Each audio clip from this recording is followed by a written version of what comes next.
1503 ව්‍යාපාර සංඛ්‍යානය යටතේ අද අපි පවත්වන්නේ අවසාන දේශනය දහවන දේශනය කාල ශ්‍රේණි විශ්ලේෂණය. අපි පහුගිය සතියේ සාකච්ඡා කරා කාල ශ්‍රේණි විශ්ලේෂණය යටතේ අපි මොනවාද කරන්න කියන එක.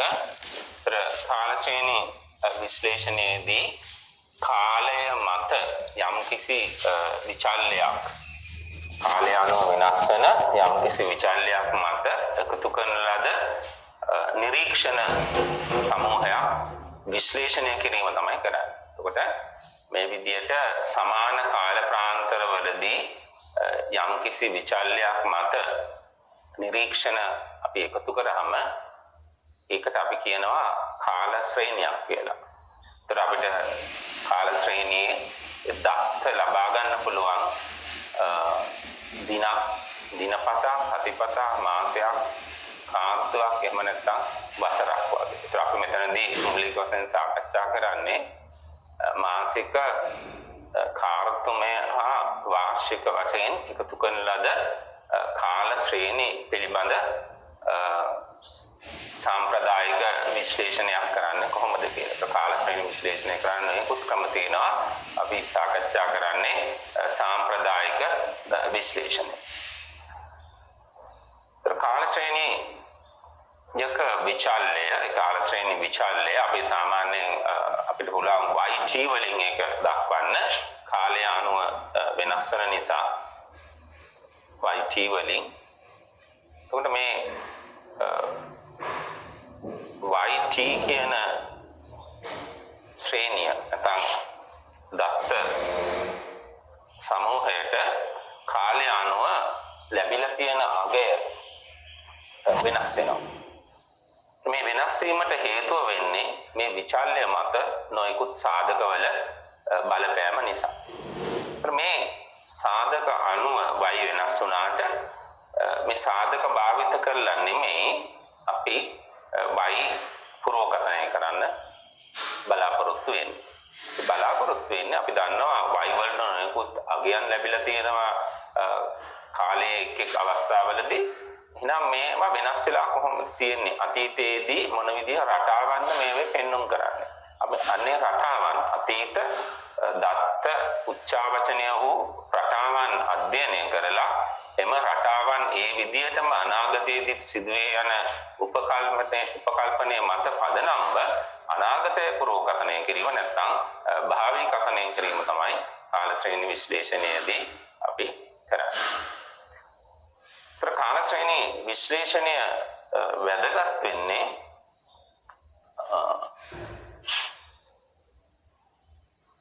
කාල ශ්‍රේණි විශ්ලේෂණය වැදගත් වෙන්නේ අපි අනාගතය පුරෝකථනය කරන නිසා. ඒකට අනාගතය පුරෝකථනය කිරීම මගින් අපිට පුළුවන් අනාගතය නියමාකාරයට සැලසුම් කරන්න.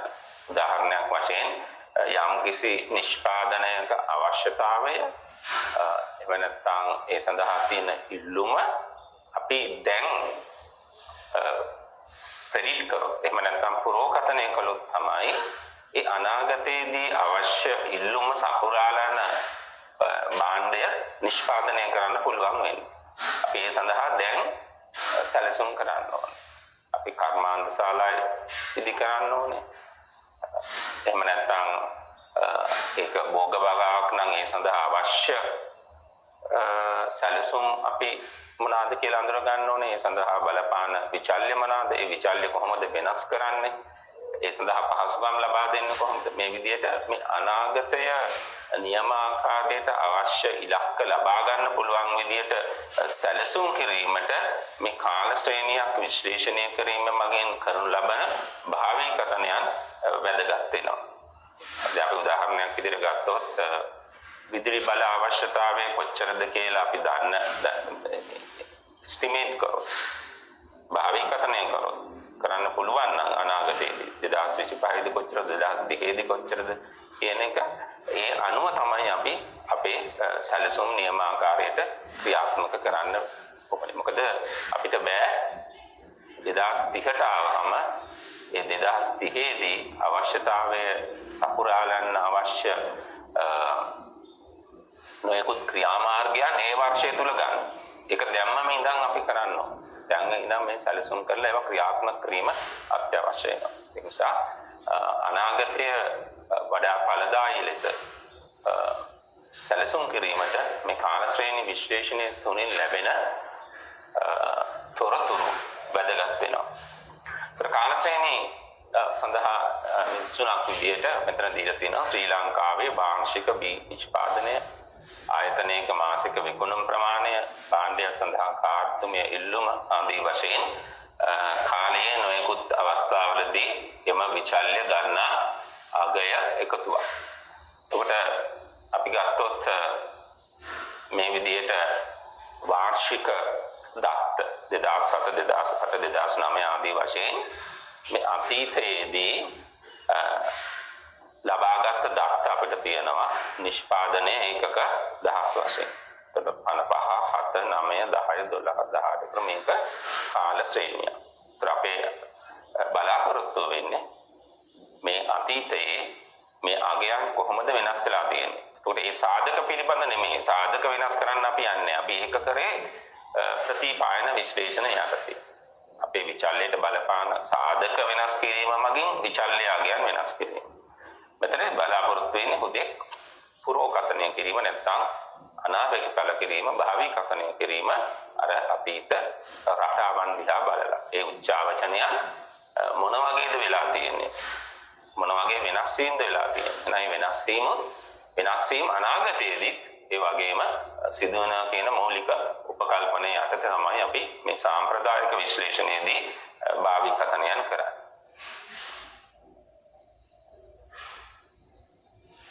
කාල ශ්‍රේණිය පිළිබඳ අධ්‍යයනය කිරීම කාල ශ්‍රේණි විශ්ලේෂණය කියලා හඳුන්වනවා. කාල ශ්‍රේණි විශ්ලේෂණයේ විචල්‍යයන් අතීතයේදී හැසිරුණු ආකාරය අවබෝධ කර ගැනීම සඳහා විවාද කරගත හැකි සංඛ්‍යාන ක්‍රමය.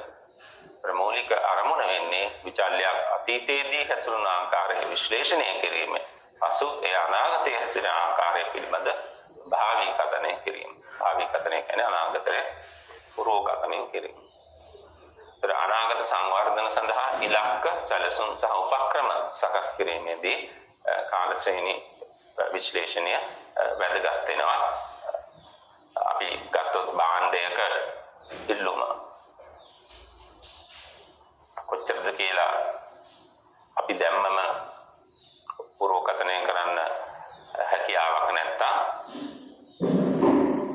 අපිට අනාගතයේ නියමාකාරයට සැලසුම් කරලා ඒ ඉල්ලුම සපුරාලන්න අවශ්‍ය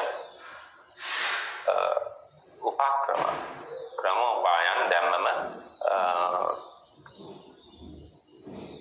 ආරම්භ කරන්න හැකියාවක් ලැබෙන්නේ නැහැ. මේක තමයි කාල ශ්‍රේණියෙන් ලැබෙන තොරතුරු වල වැදගත්කම.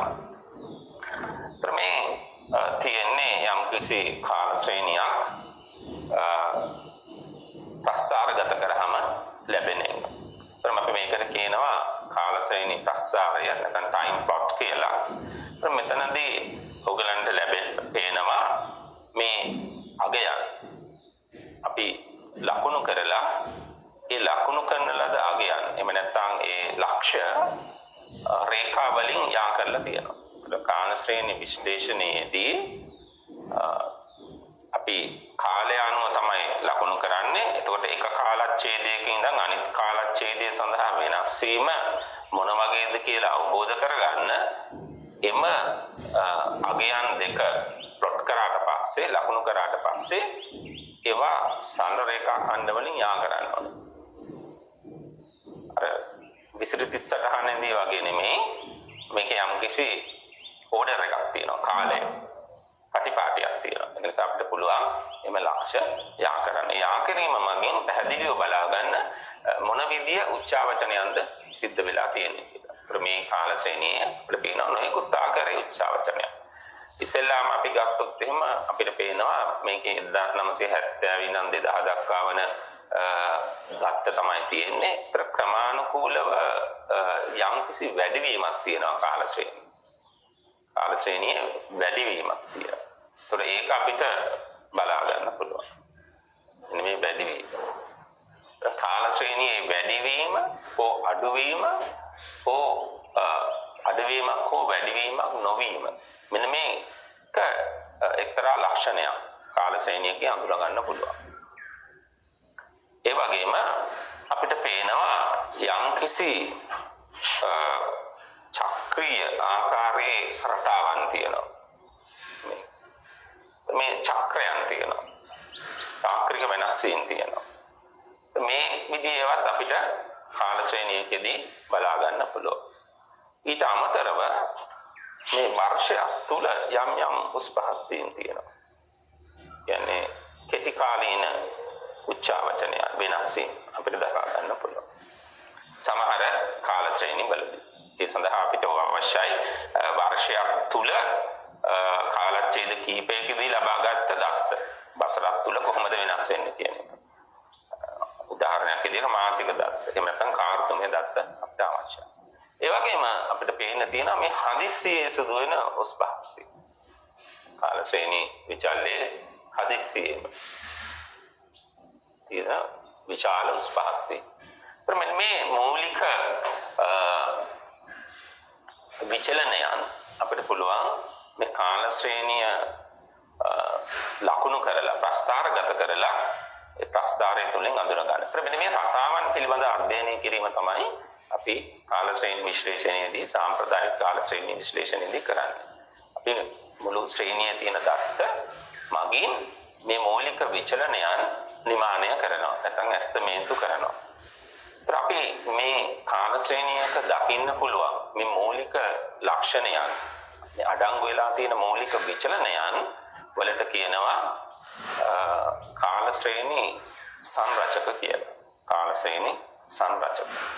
කාල ශ්‍රේණි සංරචකයන් වලට කාල ශ්‍රේණිය විභේදනය කරලා ඒ කාල ශ්‍රේණි සංරචක අපි නිමානය කරලා නැවත ඒවා සංශ්ලේෂණය කිරීම මගින් ඉදිරි අනාගත අගයන් පුරෝකථනය කිරීම තමයි කාල ශ්‍රේණි විශ්ලේෂණයේදී බලාපොරොත්තු වෙන්නේ.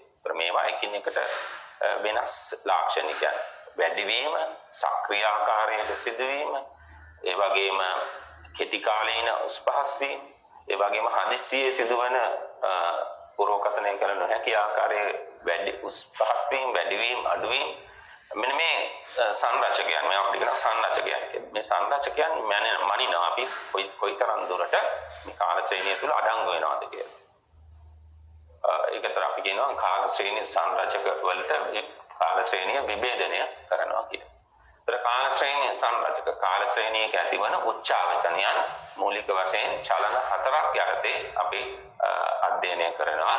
ඒතර මම ඉස්සෙල්ලා කිව්වා මේ කාල ශ්‍රේණිය වැඩි වෙන කාල ශ්‍රේණියක්. නැත්නම් ඒකේ අගයන් වැඩි වෙනවා. දිගු කාලීන වශයෙන් වැඩිවීමක් සිද්ධ වෙන්නේ. අපි මේකට කියන උපනතිය කියලා. ට්‍රෙන්ඩ්. දිගු කාලීන උපනතිය. ට්‍රෙන්ඩ් කියලා කියන එක නිසා අපි T අකුර භාවිත කරනවා මේ උපනතිය සඳහා. උපනතිය මගින් දක්වන්නේ කාල ශ්‍රේණියේ දිගු කාලීන වශයෙන් ගමන් කරන දිශාව. වැඩි වෙනවද, අඩු වෙනවද, එහෙම නැත්නම් ස්ථාවරව තියනවද කියන එක. ඒක අපිට පුළුවන් ටයිම් ප්ලොට් එක දිහා බලලා අවබෝධ කරගන්න. ඒත් ගොඩක් වෙලාවට මේ විදිය දිගු කාලීන ගත්තොත් අපිට තියෙන්න පුළුවන් වැඩිවීමක්.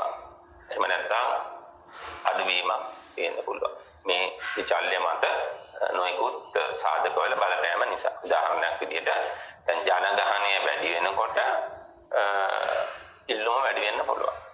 ජනගහනය වැඩිවීම කියන සාධකය නිසා ඉල්ලුම වැඩි වෙනවා. ඒ වගේම ජනතාවගේ රුචි අරුචිකම්, ඒ වගේම ලයිෆ් ස්ටයිල් එක ඒවා වෙනස් වීම නිසා මේ දිගු කාලයේම පරිදීන් ඇති වෙන්න පුළුවන්. ඒ වගේම තාක්ෂණය දියුණුව ආදී වශයෙන් නොයෙකුත් සාධකවල බලපෑම නිසා මේ විදිය පරිදීන් ඇති වෙන්න පුළුවන්. යම්කිසි භාණ්ඩයක සඳහා ඉල්ලුම ක්‍රමානුකූලව වැඩි වෙන්න පුළුවන් වගේම වෙනත් භාණ්ඩ පැමිණීම නිසා එහෙම නැත්නම් ජනතාවගේ අවශ්‍යතාවයන් වල තියෙන වෙනස් වීම නිසා තවත් භාණ්ඩයක ඉල්ලුම ක්‍රමානුකූලව අඩු වෙලා නැති වෙලා යන්න පුළුවන්. ඒතර මේකට අපි කියනවා දිගු කාලීන උපනතිය කියලා. ඒතර මේ විදිහට මේ උපනතිය රේඛීය උපනතියක් වෙන්නත් පුළුවන්. සමහර අවස්ථාවලදී ඒක අරේඛීය උපනතියක් වෙන්නත් පුළුවන්. අපි සාකච්ඡා කරන්නේ මේ විදිය උපනතීන් නෙමෙයි රේඛීය වශයෙන් තියෙන උපනතීන් පිළිබඳව. ඒතර අපි සරල රේඛාවක් අනුසීහනය කිරීම මගින් මේ උපනතිය අනාගතයන් අපිට පුළුවන් භාවිකතනය කරන්න. නැත්නම් අපි කියනවා උපනතිය නිමානය කරන්න පුළුවන්. ඒතර මේ විදිය කාල ශ්‍රේණියක් නම් අපිට තිබුණේ මේ දක්වා අපිට දත්ත තියෙනවා නම් ඒකට මේ රටාව තියෙන වැඩිවීම අපි මනිනවා මේ රේඛාව මගින්. ඒතර මේ රේඛාව මගින් ලැබෙන්නේ විචල්්‍ය y වල අගය නෙමෙයි t වල අගය. දැන් මේ සඳහා රේඛාවක් අපි ලබා ගත්තාම මේ රේඛාවේ මේ කාලය ආදේශ කරලා අනාගතය පුරෝකථනය කරන්න පුළුවන්. නැත්නම් අනාගත උපනතිය අපිට එස්ටිමේට් කරන්න පුළුවන්, නිමානය කරන්න පුළුවන්. ඊට පස්සේ දෙවැනි සංරචකය තමයි ආර්තව විචලන. ආර්තව විචලන seasonal variations. ආර්තව විචලන seasonal කියන නිසා අපි S අකුර භාවිත කරනවා. ඒක T පළවෙනි එක, trend එක, දෙවෙනි එක seasonal variation S. මේ seasonal variation එක කියන්නේ මේ වසරක් තුල සිදුවන උච්චාවචනයක්. එක වසරක් තුල. ඒක වසරක් තුල තියෙන උච්චාවචනයන් අපිට හඳුන ගන්න නම් එම වර්ෂයේ අපි තමු 2010 කියලා. එම වර්ෂයේ සඳහා අපිට කාර්තුමය හෝ මාසික ආදී වශයෙන් දත්ත කීපයක් තියෙනවා. ඒ දත්ත කීපයක් අපි තුම අපිට කාර්තුමය දත්ත තියෙනවා කියලා. මේ තියෙන පළවෙනි කාර්තුව, දෙවෙනි කාර්තුව, තුන්වෙනි කාර්තුව, හතරවෙනි කාර්තුව. අපිට මේ විදිහට අගයන් ලැබෙන්න පුළුවන්. ඒතර අපිට පේනවා මේ වර්ෂය තුල උච්චාවචනය වෙලා තියෙනවා. මෙතන අපි මේවට කියනවා seasonal variation නැත්නම් ආර්තව විචලන කියලා. ඒතර මේ ආර්තව විචලන සෑම විටම පුනරාවර්ත වෙනවා එක් වර්ෂයේදී එකම ආකාරයකට. ඒතර මේක 2011 නම් 2011 තියෙන කාර්තු හතරක්. ඒකෙදිත් අපිට ලැබෙනවා මේ විදිය අඩු අගයක්, දෙවෙනි කාර්තුවේදී වැඩි අගයක්, නැවතත් අඩුවීමක්, නැවතත් වැඩිවීමක් මේ විදිය. ඒතර මේ එකම රටාවකට වර්ෂයක් තුල සිදුවන වෙනස් වීම් වලට අපි කියනවා ආර්තව විචලන කියලා. එතකොට ඇත්තටම seasonal variation එක seasons අනුව එක මාසවල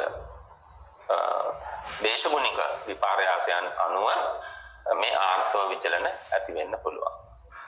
එහෙම නැත්නම් අපි හිතමු දැන් භෝග වගාවක් ගත්තොත් එහෙම භෝග වගාවේ ඵල ලැබෙන කාලයක් තියෙනවා වර්ෂයේ.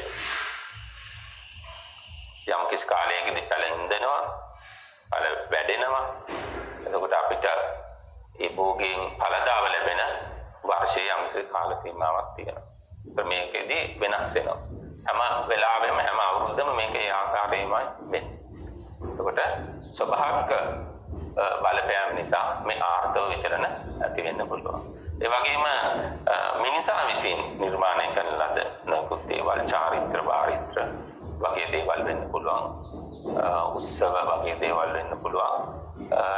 ඒ අනුව මේ උච්චාවචනයන් එකම රටාවකට සෑම වසරකම වෙන්න පුළුවන්. උදාහරණයක් විදිහට අපි දන්නවා සාමාන්‍යයෙන් දෙසැම්බර්, මාර්තු, අප්‍රේල් වගේ මාසවලදී අනිත් මාසවලට වඩා නිමි ඇඳුම් සඳහා තියෙන ඉල්ලුම වැඩි වෙනවා. ඒතර මේක හැම අවුරුද්දෙම අපිට බලා ගන්න පුළුවන්. මේක ලංකාවේ මොකද අපේ ස්වභාවයක් තියෙනවා වර්ෂ අවසානයේදී මාණ්ඩ මිලදී ගන්න විශේෂයෙන්ම ඇඳුම් හෝ අලුත් අවුරුද්ද එනකොට අප්‍රේල් මාසය, මාර්තු මාසය වගේ මාසවලදී මේ වැඩිපුර ඇඳුම් මිලදී ගන්න. ඒතර මේක හැම අවුරුද්දෙම අපිට බලා ගන්න පුළුවන්. මේ විදිහට නොයෙකුත් හේතුන් නිසා වර්ෂයක් තුල කෙටි කාලීනව සිදුවන උච්චාවචනයන් සහ සෑම වර්ෂයක් තුලදී එකම ආකාරයට පුනරාවර්ත වන උච්චාවචනයන්ට තමයි අපි ආර්තව විචලන කියලා කියන්නේ. ඊට පස්සේ තුන්වෙනි විචලනය චාක්‍රික විචලන cyclical variation එන cycles අනුව උට අපේ දීර්ඝ කාලීනව සිදුවන වෙනස් වීම අපි තුමා අපිට තියෙන්නේ වැඩිවන උපනතියක් කියලා වැඩිවන රේඛීය උපනතිය. ඒතර මේකේ දීර්ඝ කාලීනව යම් මේක වටා දෝලනයන් තියෙන්න පුළුවන්. මේ විදිහේ දෝලනයක්. මේ දෝලනය සම්පූර්ණ වෙන්න සමහර විට වර්ෂ 3-4ක් යන්න පුළුවන් නැත්නම් වර්ෂ 10ක් 12ක් යන්න පුළුවන් එක දෝලනයක් සම්පූර්ණ වෙන්න. එක චක්‍රයක් සම්පූර්ණ වෙන්න. අපි මේ වගේ ඒවට කියනවා චාක්‍රික විචලන කියලා. ඒත් අපි දැක්කා අර ඉස්සෙල්ලා පෙන්නපු ප්‍රස්තාරයේ මේ විදිය චාක්‍රික විචලන තියෙනවා. ඒත් චාක්‍රික විචලනයන් වල එක චක්‍රයක් සම්පූර්ණ වෙන්න යන කාලය සමහර විට වසර 3ක් වෙන්න පුළුවන්. එහෙම නැත්නම් වසර 10ක් 12ක් වගේ වෙනස් වෙන්න පුළුවන්. ඒක වෙනස් වෙනවා. එකම කාල ශ්‍රේණියක එක චක්‍රයකට වසර 3ක් ගත වෙද්දී තව චක්‍රයකට වසර 7ක් ගත වෙන්න පුළුවන්. එකිනෙකට වෙනස් කාල ශ්‍රේණිය නෙමෙයි එකම කාල ශ්‍රේණිය. ඒ නිසා මේ උච්චාවචනය මේ දිගු කාලීන උච්චාවචනය චාක්‍රික විචලනයන් වල දිග අසමාන චක්‍රයක දිග අසමානයි. නමුත් අපි ගත්තොත් එහෙම කෙටි කාලීන උච්චාවචනයන් ඒ කියන්නේ S ගත්තොත් එහෙම මේ S වල එක චක්‍රයක් සම්පූර්ණ වෙන්න යන කාලය අවුරුද්දයි. මොකද අවුරුද්ද තුල සිදුවන උච්චාවචනය. නිසා එක උච්චාවචනයකට අවුරුද්දයි යන්නේ. කෙටි කාලීන උච්චාවචන මේ විදිහට. මේකෙන් පෙන්වන්නේ මේ කෙටි කාලීනව සිදුවන ආර්ථව දර්ශන.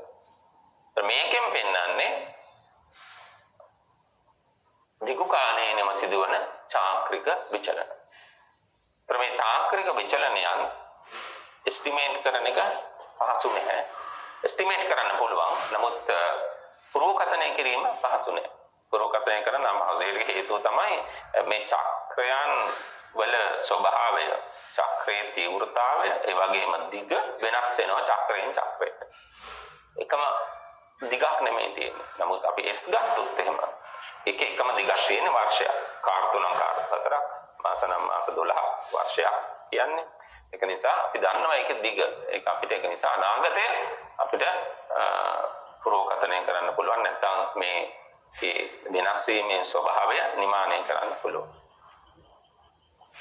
දැන් සමහර අවස්ථාවලදී අපිට පේනවා මේ කාල ශ්‍රේණිය වල යම් උස් පහත් වීම් තියෙනවා. මේ අපි සාකච්ඡා කරපු තුනටම ඇතුළත් කරන්න බැරි. ඒ කියන්නේ ඒක අපිට ට්‍රෙන්ඩ් එකක් විදිහට ගන්න බෑ. නැත්නම් උපනතියක් විදිහට සලකන්න බෑ. චාක්‍රික විචලනයක් විදිහට සලකන්න බෑ. ඒ වගේම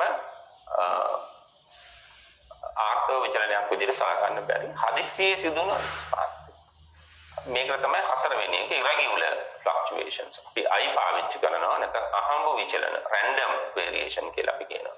පළවෙනි තුනටම ඇතුළත් කර නොහැකි හදිස්සියේ සිදුවන නැත්නම් අපිට පුරෝකථනය කරන්න බැරි සිදුවීම් නිසා ඇතිවන උච්චාවචනය.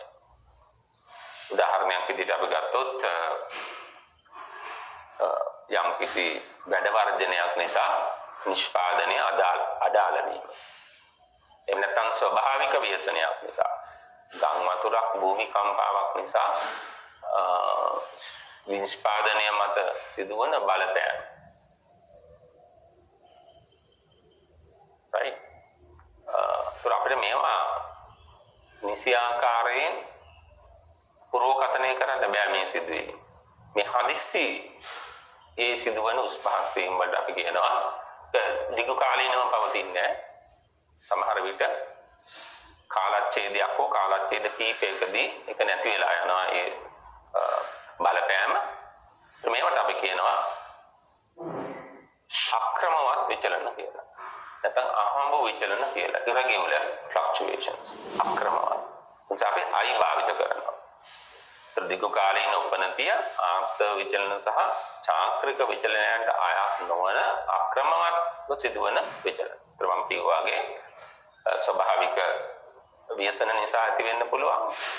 එහෙම නැත්නම් මිනිසා විසින්ම හදිස්සියෙම ගන්න තීරණ නිසා හදිස්සි අපි හිතමු වෙනස් ආර්ථික ප්‍රතිපත්තියක් එකපාරට හඳුන්වලා දුන්නාම නැත්නම් පාලනයේ වෙනසක් සිදු වුණාම එහෙම නැත්නම් වැඩ වර්ධනයක් වුණා මේ හදිස්සියේ සිදුවන සිද්ධිවල බලපෑම නිසා ඇතිවන විචලන අපි කියනවා අක්‍රමවත් නැත්නම් අහඹ විචලන කියලා. දැන් අපිට පේනවා මේ කාල ශ්‍රේණියක තියෙන්න පුළුවන් මූලික විචලන T C S I. මෙන්න මේවේ යම් කිසි එකතුවකින් තමයි අපේ කාල ශ්‍රේණිය හැදෙන්නේ. මේකේ එක්තරා විදිහක ශ්‍රිතයක් විදිහට අපිට ගන්න පුළුවන් අපේ y කියන එක මේ සංරචකවල ශ්‍රිතයක් විදිහට. දැන් මේ කාල ශ්‍රේණියේ දත්ත අතීත දත්ත භාවිත කරලා අපි T සහ S නිමානය කරනවා. C සහ I අපිට නිමානය කරන්න පුළුවන් අපේ දීලා තියෙන කාලච්ඡේද සඳහා. නමුත් අනාගත අගයන් පුරෝගතනය කරන්න අපහසුයි. මේ විදිහට අයිසොලේට් කරගන්න වෙන් කරගන්න අපහසුයි කාල ශ්‍රේණියෙන් C සහ I. අපි මේ අවස්ථාවේදී සාකච්ඡා කරන්නේ මේ T සහ S කොහොමද අපේ කාල ශ්‍රේණියෙන් y වලින් වෙන් කරගන්නේ එස්ටිමේට් කරන්නේ. ඊට පස්සේ ඒවා නැවත සංශ්ලේෂණය කිරීම මගින් එම අගයන් භාවිත කිරීම මගින් y කොහොමද විකුණුම් පුරෝගතනය කරන්නේ එහෙම නැත්නම් නිෂ්පාදන අගයන් පුරෝගතනය කරන්නේ අපේ කාල ශ්‍රේණියේ අනාගත අගයන් පුරෝගතනය කරන්න මේ නිමානය කරන ලද trend values නැත්නම් උපනති අගයන් සහ මේ ආර්ථව අගයන් කොහොමද භාවිත කරන්නේ කියන එක තමයි අපි සාකච්ඡා කරන්න බලාපොරොත්තු වෙන්නේ. දැන් මම කිව්වා මේ y කියන එක T S C සහ I වලින් සමන්විත වෙන්න පුළුවන්. ඒකෙන් අදහස් කරන්නේ සෑම කාල ශ්‍රේණියකම මේව ඇතුළත් වෙනවා කියලා. උදාහරණයක් විදිහට අපි වාර්ෂික දත්ත ගත්තොත් එහෙම මේ වාර්ෂික දත්ත තුල S අඩංගු වෙන්නේ නැහැ. මොකද S කියන්නේ වර්ෂයක් ඇතුළත සිදුවන වෙනස් වීම. වාර්ෂික දත්ත නම් තියෙන්නේ අපිට S බලා ගන්න බෑ. ඒකට I වෙන්නේ TCI විතරයි. ඒ සමහර අය I නැති වෙන්න පුළුවන්. දැන් ව්‍යාපාර චක්‍ර වගේ තියෙනවා නම් C ඇති වෙන්න පුළුවන්. ඒක නැති වෙන්න පුළුවන්. ඒ නිසා මේ y TSCI වලින් හැදිලා තියෙන්නේ කොහොමද කියන එක අපිට ගණිතමය වශයෙන් ලබා ගන්න පුළුවන්. අපි ඒකට කියනවා කාල ශ්‍රේණි ආකෘතියක් කියලා. ඒතර කාල ශ්‍රේණි යේදී කාල ශ්‍රේණි විශ්ලේෂණයේදී අපි මූලික වශයෙන් ආකෘතීන් දෙකක් සලකනවා. එකක් තමයි ආකලන ආකෘතිය. ඒතර ආකලන ආකෘතියේදී අපි උපකල්පනය කරනවා මේ y කියන කාල ශ්‍රේණි විචල්ය හැදිලා තියෙන්නේ මේ සංරචක හතරේ එකතුවෙන් කියලා. අපි මේකට කියන ආකලන ආකෘතිය. දෙවෙනි ආකෘතිය අතර මෙතන ධන එකනේ ධන නෙමෙයි එන්න ඕනේ සමාන ලකුණ. y සමානයි t වැඩි කිරීම s වැඩි කිරීම c වැඩි කිරීම i. ගුණ්‍යන ආකෘතිය. ගුණ්‍යන ආකෘතිය කියන්නේ සංරචකවල වැඩිවීම ගුණිතය මගින් තමයි y හැදෙන්නේ කියන්නේ. අපිට ප්‍රායෝගිකව බොහෝ අවස්ථාවලදී නිවැරදි වෙන්නේ මේ ආකෘතිය ව්‍යාපාර සහ ආර්ථික විද්‍යා ශාස්ත්‍රයේදී. ඒකට මෙතනදී අදහස් කරන්නේ කාලය අනුව SCI කියන එක ප්‍රමාණය වෙනස් වෙන්නේ නැහැ කියන එක T විතරයි වෙනස් වෙන්නේ කියන්නේ. ඒ තමයි SCI කියන එක අපිට එකතු කරන්න පුළුවන්. එකතු කරන්න පුළුවන්. හැබැයි මෙතනදී කියනවා මේ S අපි ගත්තොත් අපි T හා S තමයි මූලිකව භාවිත කරන්නේ. ඒතර මෙතනින් කියනවා T අනුව S වල ප්‍රමාණය sorry කාලය අනුව t කියලා කිව්වේ කාලය අනුව මේ S වල ප්‍රමාණය ආර්ථව විචලනයේ ප්‍රමාණය වෙනස් වෙනවා. අපි භාවිත කරන්න ඕනේ ගුණන ආකෘති.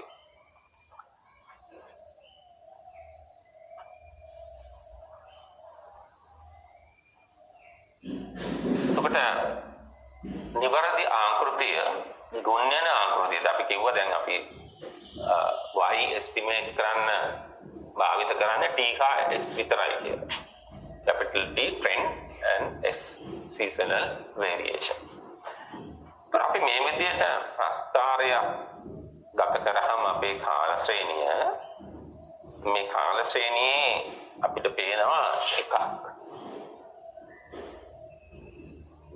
ඒ තමයි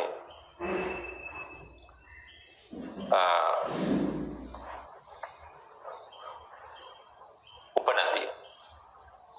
දෙවැනි එක මේකෙන් පෙන්වන්නේ මේ වර්ෂයක් තුල සිදුවන පහක් වීම. මේ විදිහට වාර්ෂික උත්පත්තිය කියන්නේ S අපිට පෙන්වන්න කරනවා. මේ S වල තරම මේ ඒ කියන්නේ මේ උපනතියේ ප්‍රමාණය තමයි මේ රේඛාව මගින් පෙන්වන්න කරන්නේ. ඒක වටා S වල බලපෑම නිසා මේ උපනතියට වඩා වැඩි අගයක් ලැබෙන්නත් පුළුවන් සමහර කාලච්ඡේදවලදී වර්ෂය තුල තියෙන අපි හිතමු මාසික කියලා සමහර මාසවලදී උපනතියට වඩා වැඩි අගයක් ලැබෙනවා සමහර මාසවලදී උපනතියට වඩා අඩු අගයක් ලැබෙනවා. උපනතිය කියන්නේ මේ සාමාන්‍ය අගය average value එක. ඒතර මේ සාමාන්‍ය අගයට වඩා වැඩි අගයක් හෝ අඩු අගයක් ලැබෙන්න පුළුවන් ආර්ථව විචලනයේ බලපෑම නිසා. එතකොට මේ වැඩිවීම හෝ අඩුවීමේ ප්‍රමාණය කාලය අනුව විශාල වශයෙන් වෙනස් වෙන්නේ නැත්නම් දැන් අපිට පේනවා මෙතන කාලය අනුව ලොකුවට වෙනස් වෙන්නේ නැහැ. දැන් මෙතනදී t වෙනස් වෙලා තියෙනවා. ටික ට්‍රෙන්ඩ් එක වෙනස් වෙලා තියෙනවා. උපනතිය වැඩි වෙලා. අපි හිතමු අපේ t තිබ්බේ 100යි. යම් කිසි අවුරුද්දකදී අපි හිතමු 2010 2016 වෙනකොට t වලගේ 200ක් වෙලා කියනවා. දෙගුණයක් වෙලා. හැබැයි ආර්ථික බලපෑම යම් කිසි කාලච්ඡේදයේ ආර්ථික බලපෑම අපි හිතමු 10යි කියලා. ආර්ථික බලපෑම 2016 දී මේ ආර්ථික බලපෑම 10ට කිට්ටු වගේක් නම් අපිට තියෙන්නේ ආකලන ආකෘතිය. ඒ කියන්නේ 100ට 10ක් එකතු කරනවා මෙතනත් 10ක් එකතු කරනවා. 110යි 210යි. ඒක නිසා මේ රේඛාව මගින් අපගමනය වෙලා තියෙන ප්‍රමාණයේ ලොකු වෙනසක් අපිට බලා ගන්න බෑ. ආකලන ආකෘතිය නම් නිවැරදි. නිසා අපිට මේක දිහා බලලා කියන්න පුළුවන් මෙතනදී භාවිත කළ යුත්තේ ආකලන ආකෘතිය. කියන්නේ t ධන s. t වැඩි කිරීම s නෙමෙයි. නමුත් අපි ගත්තොත් එහෙම පළවෙනි අවුරුද්දේ පළවෙනි එකේදී 10කින් වැඩි වුණාට දෙවෙනි එක එනකොට අපි හිතමු මේක 20ක් වෙලා. يعني කාලය අනුව වෙනස් වෙලා. දැන් 100ට පළවෙනි මෙතන අගය 10යි. මෙතන අගය මෙතන 110යි. මෙතන 220. මේ C කියන්නේ T. එතකොට T වලට 10 කියන S කියන අගය යම් කිසි කාලච්ඡේදයක් සඳහා අපිට S වලට තියෙන එකම අගයක්. මොන අවුරුද්ද වුණත් එකම අගයක්. ඒතර මේ 10 කියන අගය එකතු කළා තමයි අපි 2010ට අදාළ y අගය හෙව්වේ. ඒක 110යි. 2016ට අදාළ y අගය 210යි කියලා ලබා ගන්න. හැබැයි මෙතනදී මේ 10 කියන S අගය එකතු කරාට අපිට මේ 200ට 10ක් එකතු කරාම මේ 220 ලැබෙන්නේ නැහැ. අපි එකතු කිරීමක් මගින් මේ අවස්ථාවේදී S estimate කරන්නේ අනුපාතයක් නැත්නම් ප්‍රතිශතයක් විදිහට. කියනවා මෙතන 10යි නැත්නම් 0.1යි කියලා මේ බලපෑම 0.1. එතකොට මේක 1.1කින් වැඩි කරාම 10කින් වැඩි වෙනවා. එතකොට මේ අවස්ථාවේදී අපි ಗುಣ කරනවා. 100 1.1කින් වැඩි කරාම අපේ උත්තරය 110 එනවා. ඒ වගේම 200 1.1කින් වැඩි කරාම අපිට අවශ්‍ය 220 එනවා.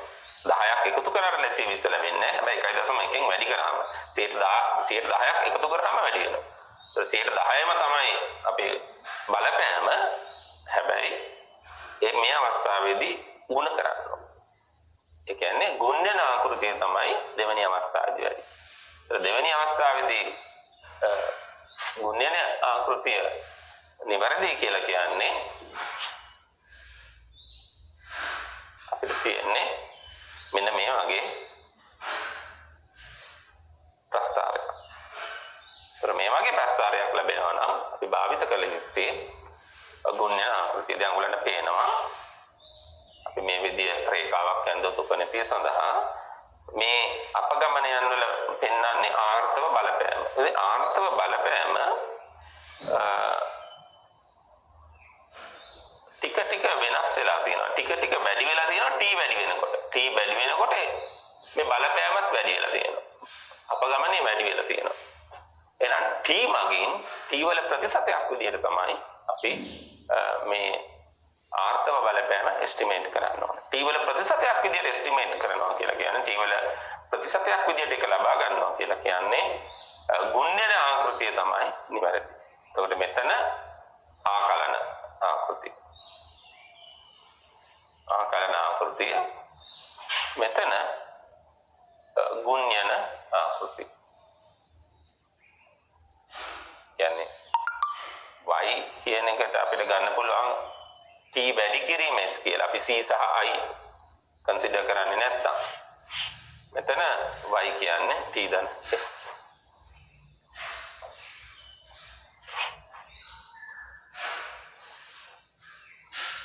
ආකලන ආකෘතියේදී සංරචක එකිනෙකින් සායත්තයයි උපකල්පනය කරන අතර ගුණ්‍යන ආකෘතියේදී සංරචක එකිනෙක මත රඳා පවතී උපකල්පනය කරනවා. ඒතකොට t වල ප්‍රතිශතයක් විදිහට තමයි අපි s දෙන්නේ. ඒක මත රඳා පවතිනවා. t මත වෙනස් වෙනවා s. ගුණ්‍යන ආකෘතිය. අතනදී එහෙම නෙමෙයි. අර s වල අගය t මොකක් වුණත් අපි එකතු කරලා නිවැරදි අගය ලබා ගන්න පුළුවන්. ආකලන ආකෘතිය නිවැරදි නම්. ඒතර අපිට දන්නවා ආර්ථික ව්‍යාපාර ශාස්ත්‍රයේදී මේ t මත අනෙකුත් සංරචක රඳා පවතිනවා. ඒක නිසා ගුණ්‍යන ආකෘතිය තමයි වඩා නිවැරදි වෙන්නේ. නමුත් අපිට ඒක බලා ගන්න පුළුවන් මේ කාල ශ්‍රේණි ප්‍රස්තාරය අධ්‍යයනය කිරීම මගින්. අපි ගුණ්‍යන ආකෘතිය නිවැරදි වන අවස්ථාවකදී මේ ආර්ථව විචලනයේ ප්‍රමාණය නිමානය කිරීම සඳහා භාවිත කරන්නේ ප්‍රතිශතයක්. අර මම ඉස්සෙල්ලා පෙන්නනවා වගේ 10%, 15% මේ විදිහේ ප්‍රතිශතයක්. t වලින් උපනතියෙන් කොච්චර ප්‍රතිශතයකින් වෙනස් වෙනවද කියන එක තමයි හොයලා බලන්නේ. නිසා අපිට පුළුවන් මේ එක් කාලච්ඡේදය සඳහා උදාහරණයක් විදිහට ගත්තොත් එක් මාසය සඳහා මේ විදිහේ ප්‍රතිශතයක් ලබා ගන්න. අපිට තියෙන කාර්තුමය දත්ත නම් එක් කාර්තුව සඳහා මේ ආර්ථව බලපෑම නිරූපණය කරන්න යම් කිසි ප්‍රතිශතයක් ලබා ගන්න. මේ විදිහට ආර්ථව බලපෑම නිරූපණය කිරීම සඳහා නිමානය කිරීම සඳහා භාවිත කරන මේ ප්‍රතිශත වලට අපි කියනවා ආර්ථව දර්ශක කියලා. ආර්ථව දර්ශක ගණනය කිරීම මගින් තමයි ආර්ථව බලපෑම නැත්නම් ආර්ථව සංරචකය සීසනල් කොම්පොනන්ට් එක නිමානය කරන්නේ.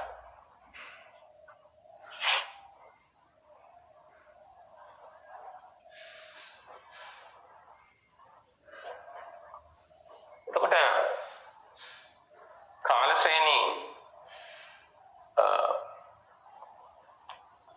ශ්‍රේණි විශ්ලේෂණයේදී මේ සාම්ප්‍රදායික ක්‍රමයේදී මම කිව්වා මේ කාල ශ්‍රේණියෙන් අපි මූලික වශයෙන් t හා s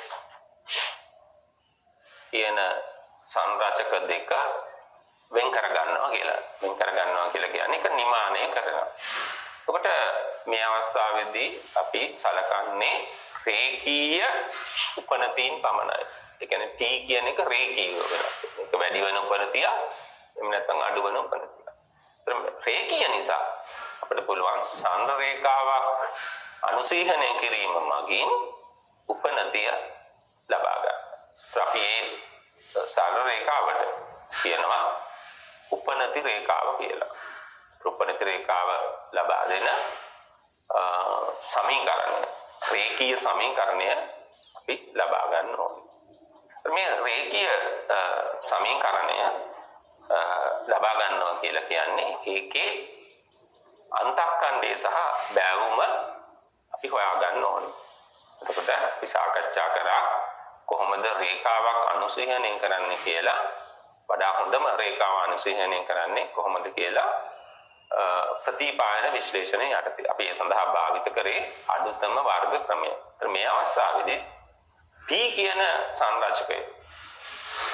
සංරචකය නිමානය කරන්න අපි රේඛාවක් අනුසීහනය කරනවා. ඒ රේඛාව ලබා ගන්න අඩුතම වර්ග ක්‍රමය භාවිත කරනවා. එතකොට මේ T කියන එක එස්ටිමේට් කරන්න නම් ඒ තුල S තියෙන්න බෑ. S නැති දත්ත වලින් තමයි අපි T කියන එක එස්ටිමේට් කරන්නේ. ඒතර S නැහැ කියලා කියන්නේ අපිට වාර්ෂික අගයන් තියෙනවා. වාර්ෂික අගයන් තියනවා නම් මේ වාර්ෂික අගයන් වලින් නැත්නම් ඒ අගයන් වලට රේඛාවක් අනුසීහනය කිරීම මගින් අපිට මේ T හොයා ගන්න පුළුවන්. T ඒ වගේම පුරෝකථනය කරන්න පුළුවන්. උපනතිය පුරෝකථනය කරන්න පුළුවන්. දැන් අපිට තියෙනවා y අගයන් නොයෙකුත් වර්ෂ සඳහා. ඒතර වර්ෂය අපි T වලින් දැක්වුවා. අපි හිතමු 2010 11 12 13 මේ විදිහට අපිට තියෙනවා දත්ත y1 y2 y3 ආදී වශයෙන්. දැන් T තමයි අපේ විචල්්‍ය y මෙතන. මේක තමයි අපේ රේඛාව. T අනුව තමයි y වෙනස් වෙන්නේ. මේක තමයි T ලබා දෙන T එස්ටිමේට් කරන රේඛාව. නැත්නම් අපි ඒකට කියනවා උපනති රේඛාව. දැන් මෙතනදී T කියන එක 2010 2011 2013 කියලා වගේ තිබ්බට අපි දන්නවා T කියන්නේ කාලය කියන්නේ සිම්පල් T සාපේක්ෂ මිනිමම්. ඒ කියන්නේ කාලයේ ඕනෑම අවස්ථාවක් අපිට බිඳුව කියලා අරගෙන කාලය මනින්න පුළුවන්. කාලය නියත නෑ. දැන් ඔයගොල්ලෝ දන්නවනේ 2010 කියන එක කිට්ටු වර්ෂ. අපිට ඕනම් බුද්ධ වර්ෂ වලින් කාලය මනින්න පුළුවන්. යම් කිසි විශේෂිත අවස්ථාවක් බිඳුව කියලා අරගෙන අපිට ඉදිරියට 1 2 ආදී වශයෙන් අගයන් ලබා දෙන්න පුළුවන්. ඉදිරි වර්ෂ සඳහා අනිත් වර්ෂ සඳහා ඍණ 1 ඍණ 2 ආදී වශයෙන් අගයන් ලබා දෙන්න පුළුවන්. අපි ඒකට දැන් කියනවා කිස්තු වර්ෂ කිස්තු පූර්ව කියලා. කිස්තු වර්ෂයෙන් සෙල්ලා වර්ෂවල. මේ වගේ අපිට පුළුවන් ඕනෑම ස්ථානයකට කාලය විදියට බිඳුව ලබා දෙන්න. ඒ වගේම දකුණු අත පැත්තට තියෙන වර්ෂ වලට 1 2 ආදී වශයෙන් අගයන් ලබා දෙන්න. අපි මේකට කියනවා අපිට පුළුවන් කියලා කාලය කේතනය කරන්න. මේ කාලය කේතනය කිරීමේදී අපි බිඳුව විදියට ගන්නෙ මේ කාලයේ මැද අගය නැත්නම් මධ්‍යයන්. උදාහරණයක් විදියට අපි හිතමු අපිට තියෙන 10 11 12 13 14 කියලා අවුරුදු 5යි කියලා ලේසියට 1 2 3 4 5යි අවුරුදු 5යි තියෙනවා. ඒතර මැද වර්ෂය නැත්නම් T බා කියලා කියන්නේ 2012. ඒතර 2012 වෙනුවට අපි භාවිත කරනවා බිඳුව. 2012 අපි කේතනය කරනවා බිඳුව මගින්. නැත්නම් අපි 2012 පරිවර්තනය කරනවා යම් කිසි වෙනත් විචල්්‍යයකට. ඒ විචල්්‍යයගේ බිඳුව වෙන්න ඕනේ. 2012 කියන්නේ T බා කිව්වේ. මේ ටික එකතු කරලා පහෙන් බෙදුවාම අපිට ලැබෙනවා 2012. 2012ට බිඳුව ලබා ගන්න අපි මොකද්ද කරන්න ඕනේ? මේ T වලින් T බා අඩු කරන්න ඕනේ. කියන්නේ 2012 වර්ෂයට අපිට ලැබෙනවා බිඳුව. ඒ වගේම 2013ට ලැබෙනවා. දැන් t කියන්නේ 2013යි, t බා කියලා කියන්නේ 2012යි 1. ඊළඟ අවුරුද්දට 2. ඒතර මෙන්න මේ විදිහට අපිට පුළුවන් කාලය කේතනය කරලා ඒ කේතනය කරන ලද අගයන් අපේ ස්වායත්ත විචල්‍ය විදිහට භාවිත කරන්න. ස්වායත්ත විචල්‍ය අපි සාමාන්‍යයෙන් x භාවිත කරන නිසා අපිට x කියන එක ලබා ගන්න පුළුවන් t ඍණ t බා කියලා. අපිට මේක ලබා ගන්න පුළුවන් මෙන්න මේ විදිහට ඔත්තේ සංඛ්‍යාවක් තියෙනවා. ඊට පස්සේ මේ x භාවිත කරලා අපිට පුළුවන් මේ ට්‍රෙන්ඩි ඉක්වේෂන් එක t කියන එක x වල සමීකරණයක් විදිහට ලියන්න. එතකොට x සමානයි t ඍණ t බා ලෙස කේතනය කරන ලබන අතර t බා යනු කාල ප්‍රාන්තරෙහි මැද ලක්ෂය වේ. t බා මධ්‍යන්නාගේ මැද ලක්ෂය. දැන් මේ විදිහට මැද අගයට බිඳුව දුන්නාම අපිට තියෙන වාසිය අපේ විදිහට කේතනය කරාට ඕනනම් තිබුණා පළවෙනි අවුරුද්දට බිඳුව දෙන්න. නැත්නම් පළවෙනි අවුරුද්දට 1 දෙන්න. ඊළඟ අවුරුද්දට 2 දෙන්න. ඒත් මේ විදිහට අපිට කේතනය කරන්නත් තිබුණා. උදාහරණයක් විදිහට 2010ට අපි ගන්නවා බිඳුව නැත්නම් 1 කියලා. බිඳුව කියමුකෝ 2010 බිඳුව 2011 1 2012 2 ආදී වශයෙන්. මේ විදිහට ගන්න නැතුව t බාවලට අපි බිඳුව දුන්නේ හේතුවක් තියෙනවා. ඒකට හේතුව තමයි අපි මේ විදිහට කේතනය කරාට පස්සේ මේ t බා භාවිත කරලා නැත්නම් t වලින් t බා අඩු කරලා මේ x කියන අලුත් විචල්‍ය අපි ගත්තට පස්සේ කියන්නේ කේතනාගයන් අපි භාවිත කරාම මේවායේ එකතුව බිඳුව වෙනවා. සිග්මා x සමාන බිඳුව වෙනවා. මොකද අපිට තියෙනවා ඍණාගයන් උඩ යට තියෙනවා ධනාගයන්. 2016 10ට ලැබෙනවා ඍණ 2, 2011ට ඍණ 1, 2012ට බිඳුව, 2013ට 1, 2014ට 2. ඒතර මේ ටික එකතු කරාම බිඳුව. ඒතර අපේ සමීකරණ වලින් සිග්මා x සමානයි බිඳුව නිසා a සහ b හොයන සමීකරණ වඩා පහසු වෙනවා. දැන් අපි දන්නවා අපි b කියලා කිව්වේ s x y බෙදීම s x s අඩුතම වර්ග ක්‍රමයේදී. නමුත් s x y කියලා කිව්වේ සිග්මා x y ඍණ n x බා y බා. ඒ වගේම s x x කියලා කිව්වේ සිග්මා x වර්ගය ඍණ n x බා වර්ගය. අපි මේක සාකච්ඡා කරා ප්‍රතිපායන විශ්ලේෂණය යටතේ. දැන් අපේ x කේතනය කරපු ආකාරයට මේ සිග්මා x බිඳුව නිසා x භාවලාගේ බිඳුවයි. ਪਰ x භාවලාගේ බිඳුව නම් මේ කොටස බිඳුව වෙනවා. ඒ වගේම මෙතන x භාවලාගේ බිඳුව නිසා මේ කොටස බිඳුව වෙනවා. ඒත් අපිට ලැබෙනවා b වලට සිග්මා xy බෙදීම සිග්මා x වර්ගය කියලා. සිග්මා xy බෙදීම සිග්මා x වර්ගය b වලට ලැබෙනවා. right? එතකොට අපේ a වලට ලැබුණේ y බා ඍණ bx බා.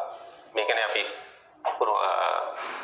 ප්‍රතිපායනයේදී ලබා ගත්තේ. නමුත් දැන් සිග්මා x බිඳුවයි ඒක නිසා x බා බිඳුවයි.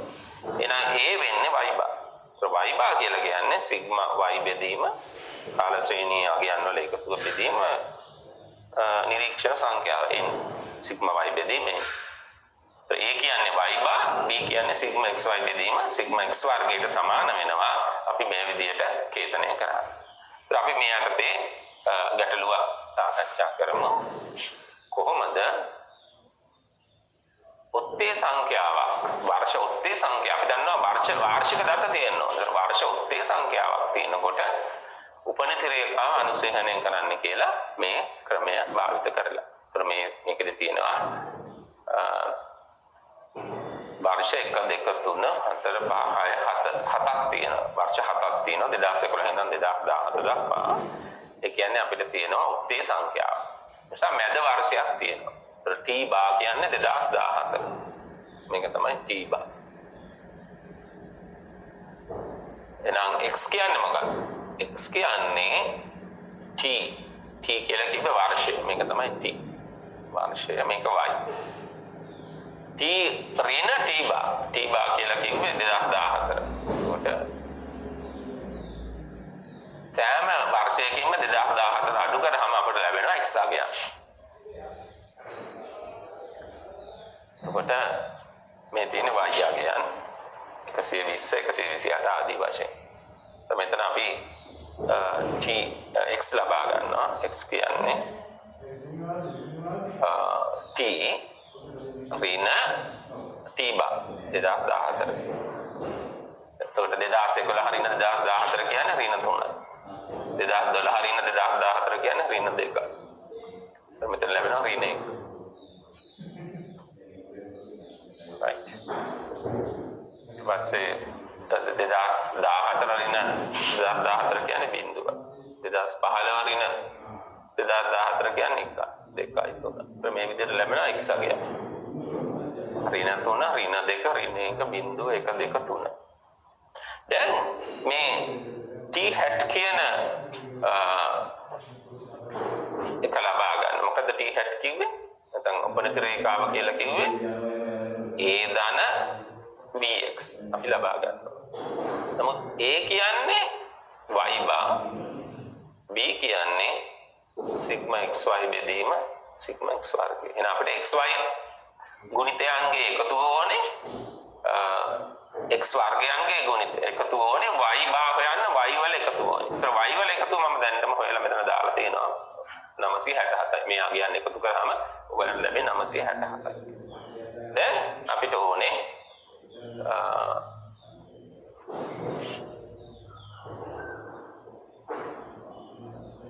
xy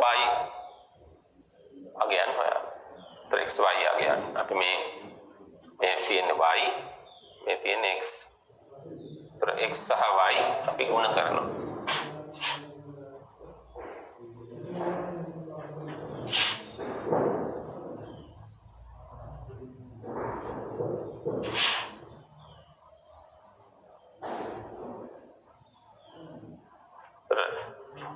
x කියන්නේ t ඍණ 2014 මම මේකේ තුල් කරලා තියෙනවා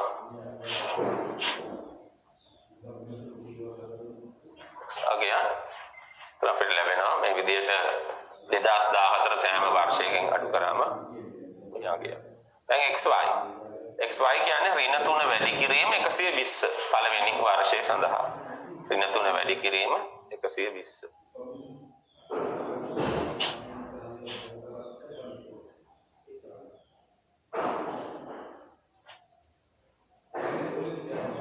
ඍණ 3 වැඩි කිරීම 120 කියන්නේ ඍණ 360.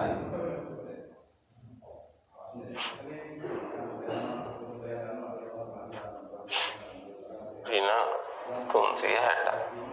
128 වැඩි කිරීම 2 කියන්නේ ඍණ 256යි. මෙතනින් ලැබෙනවා ඍණ 130යි. බිඳුවෙන් වැඩි කරාම බිඳුවයි. එකෙන් වැඩි කරාම 145යි. දෙකෙන් වැඩි කරාම 302යි. තුනෙන් වැඩි කරාම 474යි. දැන් අපි මේ ටික එකතු කරන්න ඕනේ. කැල්කියුලේටර් අරන් එකතු කරන්න ඕනේ. කියන්නේ 145 ධන 302 ධන 474 ධන අගයන් ටික එකතු කරනවා. අඩු කිරීම 130, අඩු කිරීම 256, අඩු කිරීම 360. ඊපස්සේ ඍණ අගයන් ටික අඩු කරනවා. එතකොට අපිට ලැබෙනවා මෙතන 175යි. මේ 175 කියලා කියන්නේ සිග්මා xy අගය. මේ තියෙන්නේ සිග්මා y අගය. දැන් අපිට ඕනේ x වර්ගය. x වර්ගය කියන්නේ ඍණ 3 වර්ගය 9යි, ඍණ 2 වර්ගය 4යි, 1යි, බිඳුවයි, 1යි, 4යි, 9යි. එතකොට අපිට ලැබෙනවා 14යි, 4යි, 1යි, 5යි, 9යි, 5යි, 14යි, 14 වරක් 2 28යි. මේක සිග්මා x වර්ගය. දැන් අපිට මේ සූත්‍ර භාවිතයෙන් පුළුවන් A සහ B හොයන්න.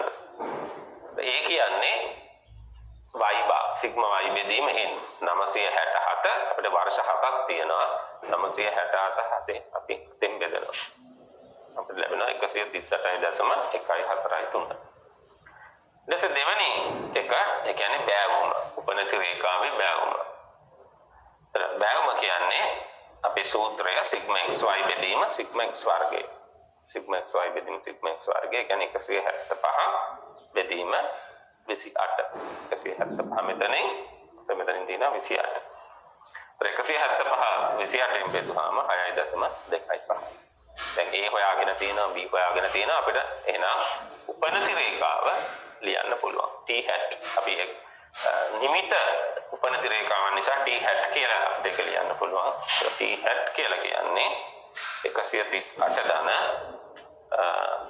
138.143 A ධන B 6.25 x මේ උපනති රේඛාව මගින් අපිට කියනවා 2020 සඳහා උපනතිය ලබා ගන්න කියලා. ඒ කියන්නේ t වලගේ 2020 වෙනකොට මේ උපනති රේඛාව භාවිත කරලා t hat හොයන්න.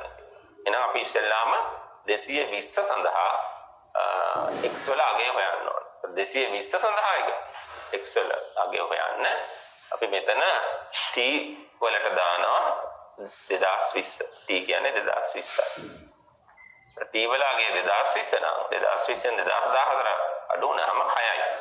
2020ට අදාළ x අගය 2020ට අදාළ x අගය 6යි. right 2020ට අදාළ x අගය 6 නිසා අපි 6 ආදේශ කරනවා උපනති රේඛාවේ අපිට ලැබෙනවා 175.643 කියලා. මේක තමයි 2020 සඳහා නිමිත උපනති අගය 175.643 දැන් අපි සාකච්ඡා කරමු යම් විදියකින් මේ වාක්‍ය සංඛ්‍යාව ඉරක් තේන කොහොමද නැත්නම් වඩා පහසු ක්‍රමය මොකක්ද t hat ලබා ගැනීම උපනතිය නිමානය කිරීම උපනති රේඛාව ලබා ගැනීම. දැන් මෙතන පේනවා 2011 12 13 14 15 16 17 18 වර්ෂ 8ක් තියෙනවා. වර්ෂ 8ක් තියෙනවා. එහෙනම් වර්ෂ සංඛ්‍යාව ඉරට්ටේ. වර්ෂ සංඛ්‍යාව ඉරට්ටේ වුණාම අපිට මැද වර්ෂයක් නැහැ. මැද තියෙන්නේ මෙතන. ඒ කියන්නේ මේ දෙකේ මැද 2014.5 මේ ටික එකතු කරලා 8න් බෙදුවාම අපිට ලැබෙනවා අපිට මැද වර්ෂ දෙකක් තියෙනවා. මේ මැද වර්ෂ දෙක.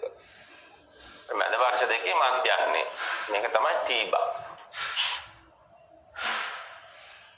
එතකොට අපි මෙතන මේක x මේක t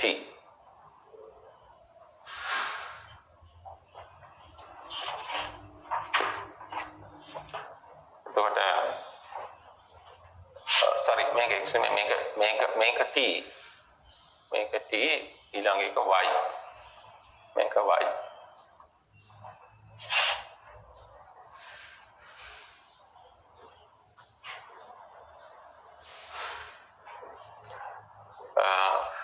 වර්ෂය කියලා කියන්නේ t මේක y අගය දැන් අපිට x ඕනේ. x වෙනුවට අපි ඉස්සෙල්ලා පාවිච්චි කරේ මොකද්ද? t ඍණ t bar. t ඍණ t bar තමයි අපි පාවිච්චි කරේ. t ඍණ t bar සමාන x කියලා. නමුත් දැන් t bar කියලා කියන්නේ 20.14.5. අපි 0.5ක් අඩු කරාම මේ x විදියට ලැබෙන සෑම අගයකම 0.5 තියෙනවා. දැන් 2015 ඍණ 2014.5 කියන්නේ අපිට 0.5 ලැබෙනවා මෙතන. 2016 ඍණ 2014.5 කියන්නේ 1.5.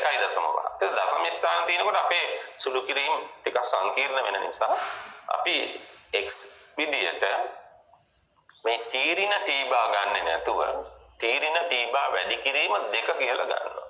මේ දෙකකින් වැඩි කිරීම මගින් අපිට පුළුවන් මේ දශම ස්ථානයේ නැති කරගන්න.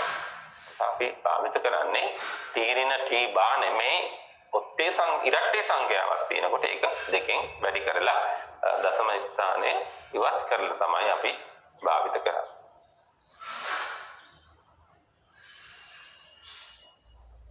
එහෙනම්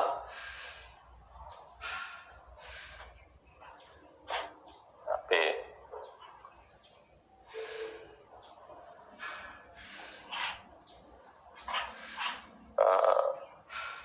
සූත්‍රය වෙන්නේ දෙක ඍණ දෙක වැඩි කිරීම තීරින ටී බා. ටී බා කියලා ගත්තේ 2014.5. ඒත් අපිට ලැබෙනවා මෙතනින් දශම 5 වෙනස 2015 ආදේශ කරාම දශම 5 දෙකෙන් වැඩි කරාම 1යි. අපිට මෙතනට ලැබෙනවා 1.5 දෙකෙන් වැඩි කරාම 3යි. 2.5 දෙකෙන් වැඩි කරාම 5යි. 3.5 දෙකෙන් වැඩි කරාම 7යි. ඒ වගේම මේ පැත්තට යනකොට මේ විදිහටම අපිට ලැබෙනවා ඍණ 1 ඍණ අගයන් ඍණ 3 ඍණ 5 සහ ඍණ 7. එන්න මේ සූත්‍රයට දාන්න t බා කියලා කිව්ව 2014.5. මේක තමයි අපිට ලැබෙන්නේ x විදියට. දැන් අපිට මොනවාද ඕනේ? xy ගුණිත යන්න ඕනේ. ඒ වගේම x වර්ගය ඕනේ.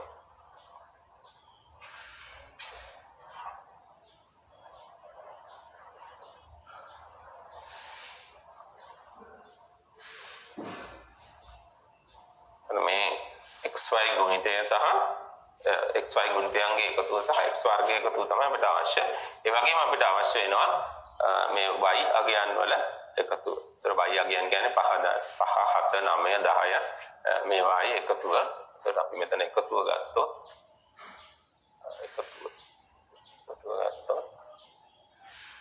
එතන එකතුවට ලැබෙනවා y වර්ගයන්ගේ එකතුවට 99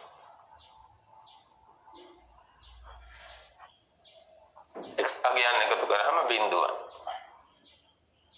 ඒතර මෙතන xy ගුණිතය දැන් පහසෙන් ගුණ කරන්න බලන්න 4 5 35. ඒතර ඍණ 35 නැවත 4 5 ඍණ 35යි දමවර 3 ඍණ 27යි 10 ඍණ 1කින් වැඩි කරාම ඍණ 10යි 12 1කින් වැඩි කරාම 12යි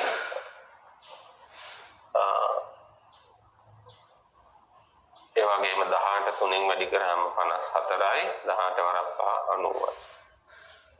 මේ ටික ඔක්කොම අපි එකතු කරනවා ධන සංඛ්‍යා එකතු කරලා එකෙන් ඍණ සංඛ්‍යා අඩු කරනවා. sorry මෙතන තියෙනවා 142 වරක් 14.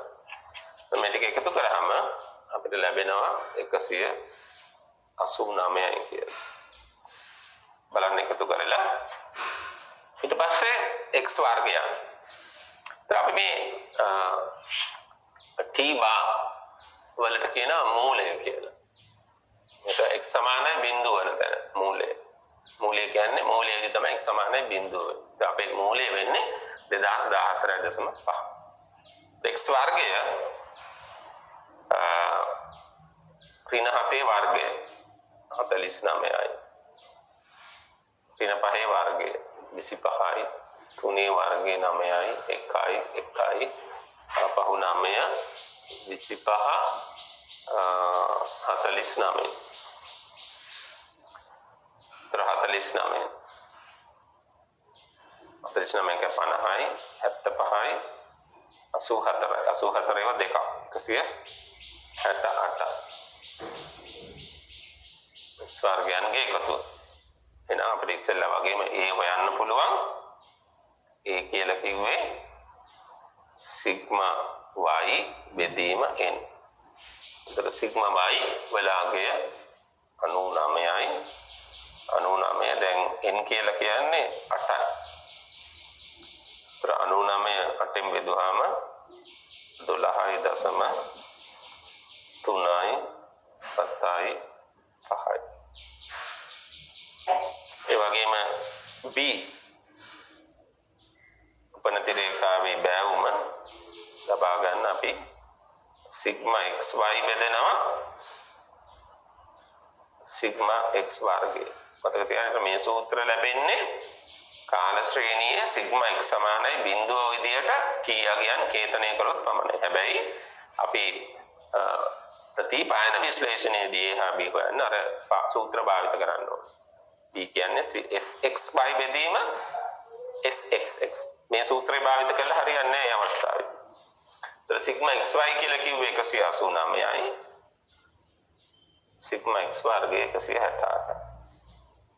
දැන් 189 168න් බෙදන්න ඕනේ. එතකොට ලැබෙනවා 1.125.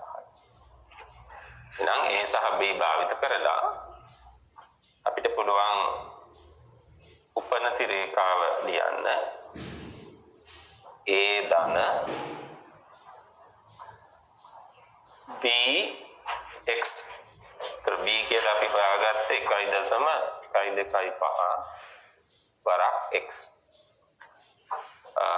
මේක තමයි උපනති රේඛාව. දැන් මේ උපනති රේඛාව භාවිත කරලා 2020 සඳහා උපනතිය අපි හොයන්න ඕන. 2020 සඳහා උපනතිය හොයන්න නම් අපි ඉස්සෙල්ලාම 2020 සඳහා x අගය හොයන්න ඕන.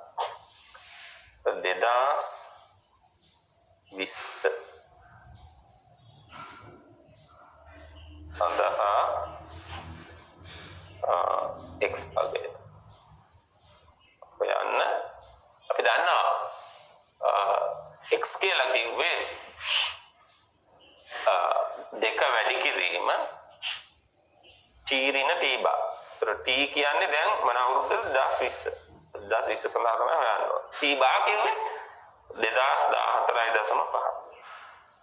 අපි මේ සූත්‍රයේ අපි x අගයන් හොයාගන්න භාවිත කරපු සූත්‍රයේ x සඳහා 2020 ආදේශ කරාම ලැබෙනවා 2020 ඍණ 2014.5 කියන්නේ 11.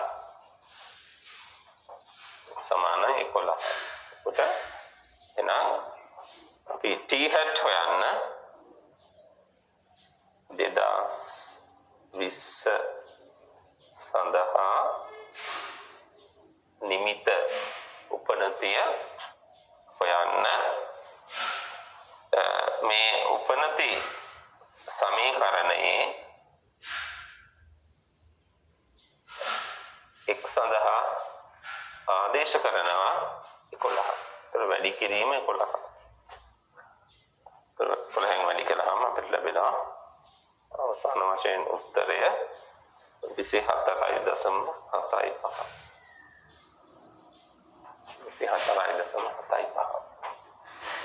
ඒතර 5 7 9 12 11 12 18 වගේ ගිහිල්ලා 2020 වෙනකොට 24.75 තමයි අපි ඔයගොල්ලන්ගේ උත්තරය පිළිගන්න පුළුවන් උත්තරයක්ද කියලා බලන්න පුළුවන් මේ දිහා බලලා 18 20 19ට අගයක් වෙනවා 20ට 24.75 අපිට පිළිගන්න පුළුවන් මට්ටමේ මේක ගොඩක් කුඩා අගයක් આવොත් ගොඩක් විශාල අගයක් આવොත් දැනගන්න ඕනේ යම්කිසි වරදක් සිද්ධ වෙලා කියලා.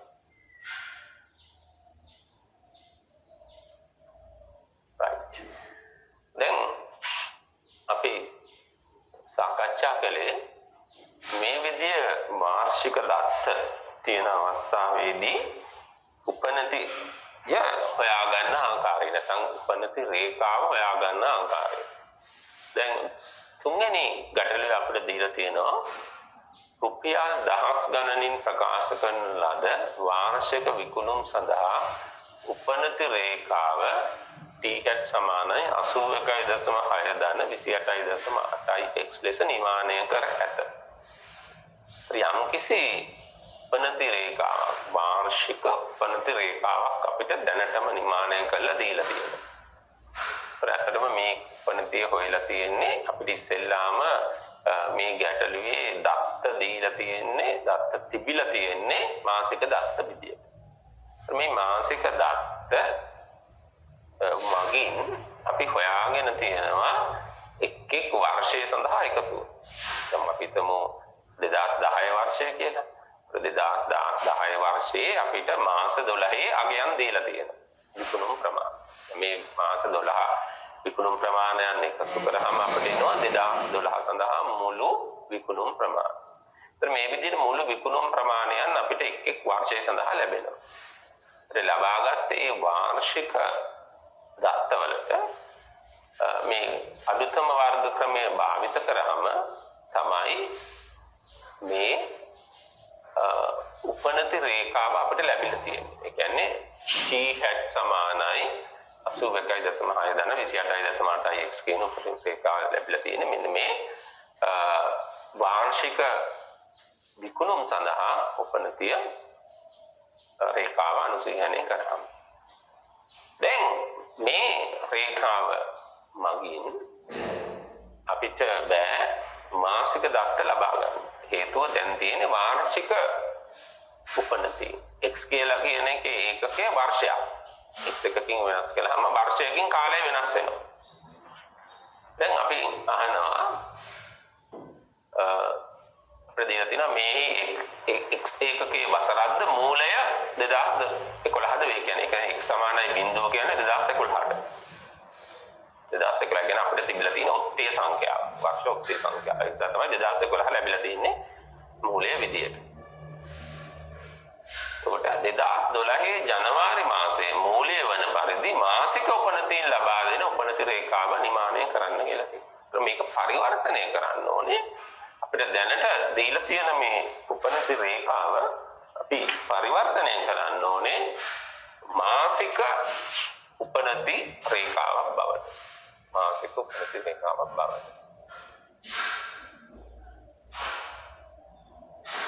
එතකොට මේක තමයි වාර්ෂික උපනති රේඛාව. මාසික උපනති රේඛාව බවට පරිවර්තනය කරන්න ඕනේ. ඒත් මේ පරිවර්තනය කරලා අපි යම්කිසි මාසයකට අදාළ x අගේ ආදේශ කරාම ඒ මාසයේ උපනතිය ලබා ගන්න ඕනේ. ඒ කියන්නේ x ඒකකයේ මාසයක් වෙන්න ඕනේ. x එකකින් වැඩි කරාම ඊළඟ මාසෙට යන්න ඕනේ. දැන් යන්නේ අවුරුද්ද ඊළඟට අවුරුද්දට යන්නේ. ඒ වගේම ඒක මූලයේ තියෙන්න ඕනේ යම්කිසි කාලච්ඡේදයක් මැද්දේ. ඒ කියන්නේ මාසයක් මැද්දේ x සමානයි බිඳුව තියෙනවා. දැන් අපි බලමු මේක පරිවර්තනය කරන්නේ කොහොමද.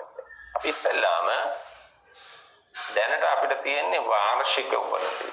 මේක මාසික උපනතිය ලබා ගන්න 12න් බෙදෙනවා. ඒ කියන්නේ 81.6 බෙදෙනවා 12න් අලුත් රේඛාව මේකත් බෙදෙනවා 12න්. ඒත් අපිට ලැබෙනවා 12න් බෙදුවාම මෙතන 6.8 ධන 2.4යි. x කියලා. දැන් අපි ඉස්සෙල්ලා තිබුණු t hat වඩා මේ t hat වෙනස්. මේකේ තියෙන්නේ වාර්ෂික උපනතිය නෙමෙයි මාසික උපනතිය. හැබැයි x ඒකකයේ තාම වසරයි. දැන් අපි මොකද කළේ අපිට තිබුණ මාසික අගයන්. ඒ මාසික අගයන් තිබුණා එක අවුරුද්ද සඳහා. ජනවාරි, පෙබරවාරි, මාර්තු මේ විදිහට අගයන් තිබ්බා. අපි මේ අගයන් සඳහා මේ අගයන් එකතු කරලා ලබාගත්ත y අගය. මේ y අගයන්ට රේඛාව අනුසීහනය කරාම තමයි මේක ලැබුණේ. දැන් මේ විදිහේ y අගය වෙනුවට එකතුව ලබා ගන්නේ නැතුව මේ y කියන එක අපි 12න් බෙදුවා නම් ඒ කියන්නේ මධ්‍යන්නේ ගත්තා නම් y බෙදීම 12 කියන අගයන් අරගෙන අපි උපනති රේඛාව හිට කරා නම් අපිට ලැබෙන්නේ මෙන්න මේක. අපි කරේ මොකද්ද? y 12න් බෙදන්නේ නැතුව y ම අරගෙන හැදුවා. නිසා දැන් අපි 12න් බෙදනවා. ඒක වඩා පහසුයි. දැන් 12න් බෙදුවාම අපිට ලැබෙනවා මේ රේඛාව. හැබැයි දැන් තාම අපේ මෙතන තියෙන වර්ෂ අපි තුමු 2008 2009 2010 මේ විදිහට වර්ෂ තියෙනවා. 2011 තමයි බිඳුව වෙලා තියෙන්නේ. ඒකට මෙතනදී x අගය මෙතනදී බිඳුවයි මෙතනදී ඍණ 1යි ඍණ 2යි මේ විදිහට. අපි y 12න් බෙදුවට මේ y කියලා කියන්නේ මේ සම්පූර්ණ a සහ b බෙදුවාම y තමයි බෙදෙන්නේ. මේ තාම x එකකින් වෙනස් කරාම කාලය යන්නේ වර්ෂයකින්. එහෙනම් මේ 2.4 කියන්නේ එක් වසරකදී උපනතියේ වෙනස් වීම. නමුත් අපිට අවශ්‍ය මාසයකදී උපනතිය වෙනස් වීම හොයන්න. ඒ නිසා අපි නැවත මේ බැලුම විතරක් බෙදනවා 12න්. මාස 12ක් තියෙන නිසා අවුරුද්ද. අපිට ලැබෙන අලුත් සමීකරණයක්. ඒතර 2.4 12න් බෙදුවාම අපිට ලැබෙනවා 0.2x කියලා. දැන් මේ සමීකරණය සඳහා මේක මාසික උපනති සමීකරණයක්. ඒ වගේම x ඒකකයේ මාසයයි. මොකද 12න් මෙතන බෙදුවා. 12න් බෙදුවාම අපිට ලැබෙන්නේ මාසයකදී සිදුවන උපනති වෙනස. එක් මාසයක ඉඳන් තා මාසයකට වැඩි වෙනකොට වෙනස් වෙනකොට ඉදිරියට යනකොට උපනතිය වැඩි වෙනවා දෙකකින්. උපනතිය වැඩි වෙනවා 0.2කින්. දෙකකින් නෙමෙයි 0.2කින්. හරි. දැන් මෙතනදී අපේ බොහෝ දුරට පරිවර්තනය සාර්ථකයි. හැබැයි අපේ t අපි මේ හොයන x වලට අගයක් හොයලා අගයක් දීලා මේ ලබා ගන්න t hat මගින් යම් කිසි මාසයක් සඳහා වන උපනතිය ලබා දෙන්න ඕන. යම් කිසි මාසයක් සඳහා උපනතිය ලබා දෙන්න. හැබැයි තාම අපිට තියෙන්නේ මාසයක් සඳහා උපනතිය නෙමෙයි. අපි ඒක හොයලා බලමු. උදාහරණයක් විදිහට අපි හිතමු x වලට බිඳුව දැම්මා කියලා. x වලට බිඳුව දැම්මම අපිට ලැබෙනවා 6.8 කියලා. તો මේ 6.8 කියන්නේ මොන මාසයේ උපනතියද? මොන මාසයේ උපනතියද? අපි ඒක හොයලා බලන්න. නැත්නම් මේ සමීකරණයේ මූලය අපි මොකක්ද කියලා x සමානයි බිඳුව වෙන්නේ කොහෙද කියලා දැන් බලන්න. අපි දන්නවා x ඒකකයේ මාසයයි. t hat කියන්නේ මාසික උපනතිය. නමුත් x සමානයි බිඳුව මූලය කොහෙද තියෙන්නේ? අපි මේක හොයලා බලන්න. අපි දන්නවා ඉස්සෙල්ලා මූලය තිබ්බ අවුරුද්ද 2011. ඒතර මේ තියෙන්නේ 2011 කියන අවුරුද්ද. ඊට පස්සේ අපිට එනවා මෙතනින් 2012. මේ 2011ට තියෙනවා කාර්තු 4ක්. කාර්තු 4ක් තියෙනවා. ඒ වගේම 2012ට තියෙනවා කාර්තු 4ක්. මේ තියෙන පළවෙනි කාර්තුව, දෙවෙනි කාර්තුව, තුන්වෙනි කාර්තුව, හතරවෙනි කාර්තුව. දැන් අපේ මුල් සමීකරණයේ 2011 තමයි මූලය. ඒ කියන්නේ x සමානයි බිඳුව තිබ්බේ මෙතන. මේ මුල් සමීකරණය. ඒතර තාමත් x සමානයි බිඳුව තියෙන්නේ මෙතන. මොකද අපි කරේ t සහ මේ a සහ b කියන සංගුණක බෙදීම විතරයි. අපි x සමානයි බිඳුව shift කරේ නැහැ. මෙන්න මෙතන තමයි තියෙන්නේ. ඇයි මෙතන තියෙන්නේ? මේක තමයි 2011 කියන වර්ෂය. ඒතර හැමතිස්සම අපි යම් කිසි කාලච්ඡේදයක් නිරූපණය කරන්නේ ඒ කාලච්ඡේදයේ මැදින්. ඒ කාලච්ඡේදය 2011 කියන වර්ෂය මැද තියෙන්නේ මෙතන. මෙතන තමයි x සමානයි බිඳුව. 2011 බිඳුව කියලා කියන 2011 ජනවාරි බිඳුව කියන එක නෙමෙයි. එහෙම නැත්නම් පළවෙනි කාර්තුව මෙතන කාර්තුව නෙමෙයි මෙතන අපි ඇත්තටම ගත්තේ මාස ගන්න ඕනේ. ඒතර මෙතන තියෙනවා මාස 12ක් තියෙනවා. මාස 12ක් තියෙනවා. ඒතර මාස 12 මැද තමයි අපි මේ අරන් තියෙන්නේ. x සමානයි බිඳුව. ඒතර මේ x සමානයි බිඳුව මගින් යම් කිසි මාසයක් නිරූපණය වෙන්නේ නැහැ. යම් කිසි මාසයක් නිරූපණය වෙන්නේ නැහැ. මේක තියෙන්නේ ජූනි මාසේ ජූලි මාසේ බෙදෙන තැන. ජූනි මාසේ 30 වෙනිදා. right. නමුත් අපි ජූනි මාසේ නිරූපණය කරන්න ඕන නම් ජූනි මාසයක් මැදට යන්න ඕන. හරි. අපිට ජනවාරි මාසයේ යම් කිසි වර්ෂයක ජනවාරි මාසයක් නිරූපණය කරන්න ඕන නම් ජනවාරි මැදට යන්න ඕන. අපිට වඩා ලේසි x සමානයි බිඳුව මගින් යම් කිසි වර්ෂයක පළවෙනි මාසය නිරූපණය කරන්න පුළුවන්. අපි පුළුවන් මේ x සමානයි බිඳුව shift කරන්න 2012 ජනවාරි වලට. x සමානයි බිඳුව මෙතෙන්ට shift කරන්න. ඒ කියන්නේ අපි x සමානයි බිඳුව ආදේශ කරාම ලැබෙන්න ඕනේ මෙන්න මෙතන ආගේ. මෙතන ආගේ නෙමෙයි. ඒතර මෙතන ආගේ ලබා ගන්නවා කියලා කියන්නේ මෙතන ඉඳන් මෙතන කොච්චර තියෙනවද? වර්ෂ භාගයයි මාස භාගයයි. මෙතන තියෙනවා මෙතන ඉඳන් මෙතනට වර්ෂ භාගයක්, මෙතන ඉඳන් මෙතන තියෙනවා මාස භාගයක්. ඒතර වර්ෂ භාගයක් කියලා කියන්නේ මාස වලින් නම් 6ක්. මාස වලින් 6ක්. ඒතර මාස භාගයක් කියන්නේ මාස 0.5. මෙතන ඉඳන් මෙතෙන්ට තියෙනවා මාස 6.5. 5ක් ඉදිරියට ගෙනියන්න ඕනේ t අගය. මාස 0.5ක් t අගය ඉදිරියට ගෙනියනවා කියන්නේ මාස 0.65කදී උපනතියේ වෙනස් වීම අපි එකතු කරන්න ඕනේ. මොකද ඉදිරියට යන්නේ සමාන බිඳුව මෙතන දැම්මම ලැබෙන්නේ මේ අගය. දැන් බිඳුව දැම්මම මේ අගය එන්න ඕනේ. එහෙනම් අපි අලුත් සමීකරණය ගන්න පුළුවන් 6.8 ධන 0.2 අපි මේ x ඉදිරියට ගෙනියනවා x වලට එකතු කරනවා මාස 6.5 මාස 6.5 කියන්නේ අවුරුදු භාගයයි මාස භාගයයි කියන එක. අවුරුදු භාගය කියන්නේ මාස වල ඉන්න 6යි. එතකොට මෙන්න මේක තමයි අවසාන සමීකරණය වෙන්නේ. එතකොට මේක විසඳුවාම 6.8 ධන දශම 2 වැඩි කිරීම 6.5. તો අපේ නියතය වෙන්නේ 6.8 ධන දශම 2 වැඩි කිරීම 6.5. එතකොට අපිට ලැබෙනවා 8.1 කියලා. දශම 2 6.5න් වැඩි කරලා එතකොට අපිට ලැබෙනවා දශම 1.3යි දශම 1.3 එකතු කරාම 6.8ට 8.1 ධන දශම 2x. ආම මාසයක දී සිදුවන වෙනස දශම 2යි. ඒකේ වෙනසක් නැහැ. හැබැයි අපි ඉදිරියට ගෙනිච්චා. දැන් නියතය 8.1ක් වුණා. 6.5 මාස 6.5ක වෙනස් උපනතිය වෙනස් වීම එකතු කළා. ඒත් මේක තමයි අවසාන උපනති රේඛාව. දැන් මේ උපනති රේඛාවේ x සමානයි බිඳුව ආදේශ කරොත් අපිට ලැබෙන්නේ අගය මගින් නිරූපණය කරන්නේ මොන මාසයේ උපනතියද කියලා අපි දන්නවා.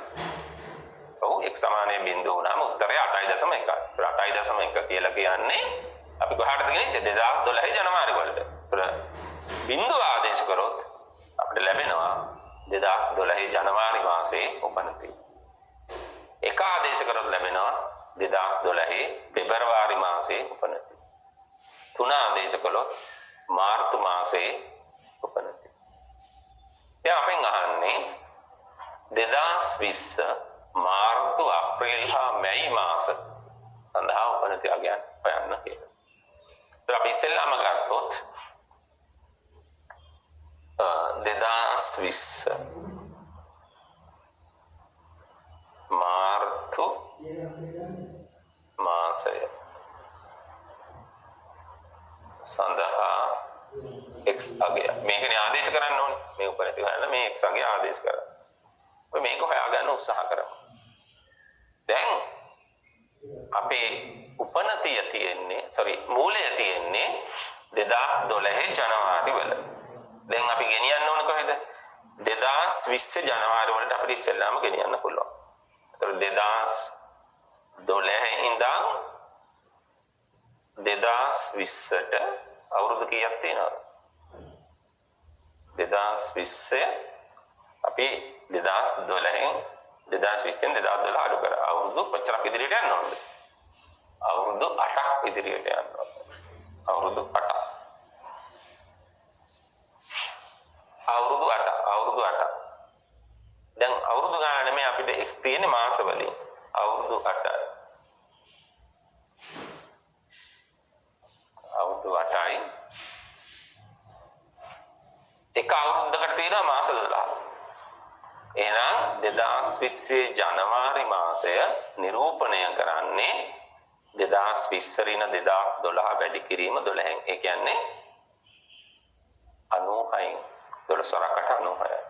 ඒතර ජනවාරි වලට 96යි. එහෙනම් පෙබරවාරි වලට 97. තව එකක් එකතු වෙන්න ඕන. මාර්තු වලට 98. තව දෙකක් එකතු වෙන්න ඕන. එහෙනම් මේක ධන 2. ජනවාරි වලට බිඳුව, පෙබරවාරි වලට 1, මාර්තු වලට 2. තව දෙකක් එකතු වෙන්න ඕනේ. ඒ කියන්නේ 98 තමයි x අගය. 2020 ජනවාරි. ඕකේ. ජනවාරි සඳහා x අගය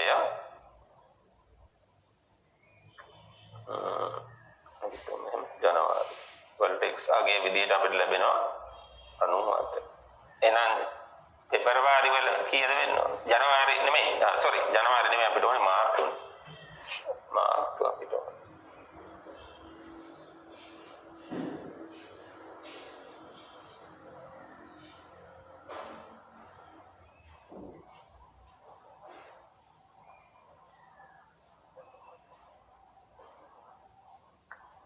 අපිට ඕනේ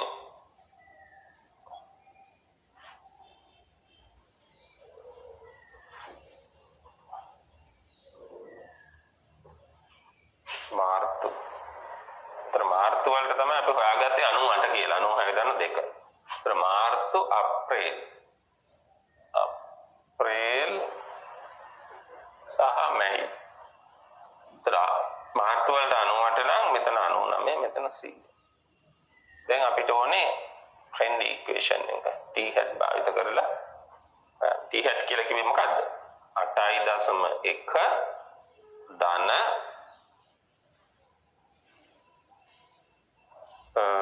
දශම 2x 8.1 ධන දශම 2x ප්‍රාදේශ ගණන 98. මේක තමයි ඉක්වේෂන් එක. දැන් 98 දානවා x වෙනවා. ඒතකොට අපිට ලැබෙනවා ට්‍රෙන්ඩ් එක 27.7 27. මේ සමීකරණයේ x වලට අපි ආදේශ කරන්න ඕන කීයද? x වලට 98 දානවා. ඒතර 98 වැඩි කිරීම දශම 2 ධන 8.1. කියන්නේ 27.7. එහෙනම් ඊළඟ අගය 99 ආදේශ කරන්න. ඒතර 99 ආදේශ කරාම අපිට ලැබෙන්න ඕනේ 27.9. මොකද එක මාසයකින් දශම 2කින් වෙනස් වෙනවා. දශම 2ක් එකතු කරාම අපිට ලැබෙන අගය තමයි 27.9. ඊළඟට ආපහු දශම 2ක් එකතු කරාම 28.1. ඒතර මෙන්න මේවා තමයි උපනති අගයන් මාස 3 සඳහා.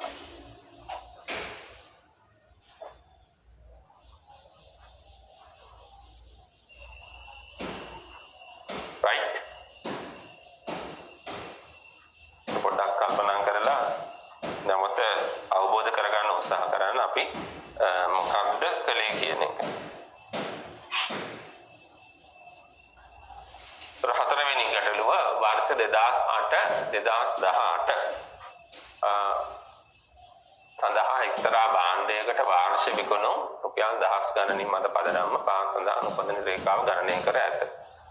උපනති රේඛාව අපිට දීලා තියෙනවා t hat කියන්නේ වාර්ෂික උපනති ඉස්සෙල්ලා ගැටලුව වගේමයි x ඒකකයේ වර්ෂයයි ඉස්සෙල්ලා ගාන වගේමයි මූලය 2013යි ඒ කියන්නේ x සමානයි 0.2013 දී 2020 කාර්තු 4 සඳහා උපනති අගයන් පුරෝකථනය කරා.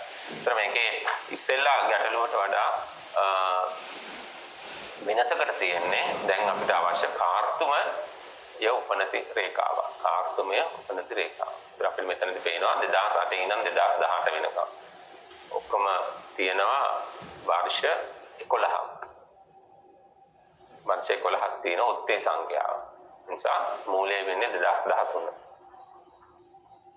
right. දැන් අපි ඉස්සෙල්ලා වගේම මේක තමයි අපේ උපනති රේඛාව. අපි ඉස්සෙල්ලා ගැටලුවේදී සාකච්ඡා කරපු එකමයි. නමුත් පොඩ්ඩක් වෙනස් වෙනවා. කාර්තුමය උපනති රේඛාවක් අවශ්‍ය නිසා. දැන් මේක වාර්ෂිකමය උපනති රේඛාව. දැන් කාර්තුමය උපනති රේඛාවක් බවට පරිවර්තනය කරගන්න අපි A සහ B කියන දෙකම බෙදන්න ඕනේ.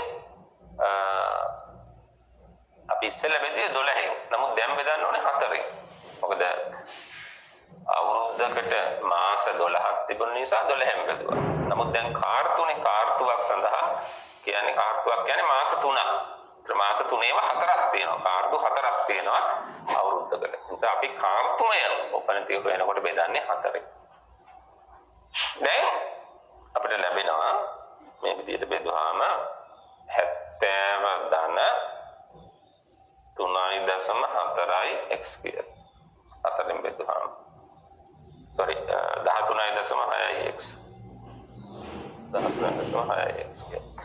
දැන් අපි මේක x කියන එක තියෙන්නේ වර්ෂයක් සඳහා උපනති වෙනස් වීම 13.6යි. එතකොට කාර්තුවක් සඳහා උපනති වෙනස හොයන්න 13.6 නැවත අපි බෙදනවා 4ෙන්.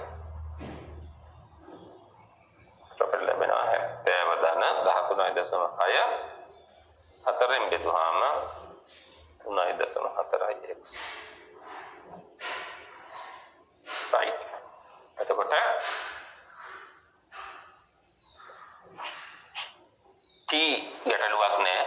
වාර්ෂික කාර්තුවක් සඳහා උපනතිය x කියන එකේ ගැටලුවකුත් නැහැ. x එකකයක් කාර්තුව x එකකින් වෙනස් කරාම ඊළඟ කාර්තුවට යන්නේ ඊළඟ මාසයට නෙමෙයි. අපි මූලය වෙනස් කරන්න ඕනේ.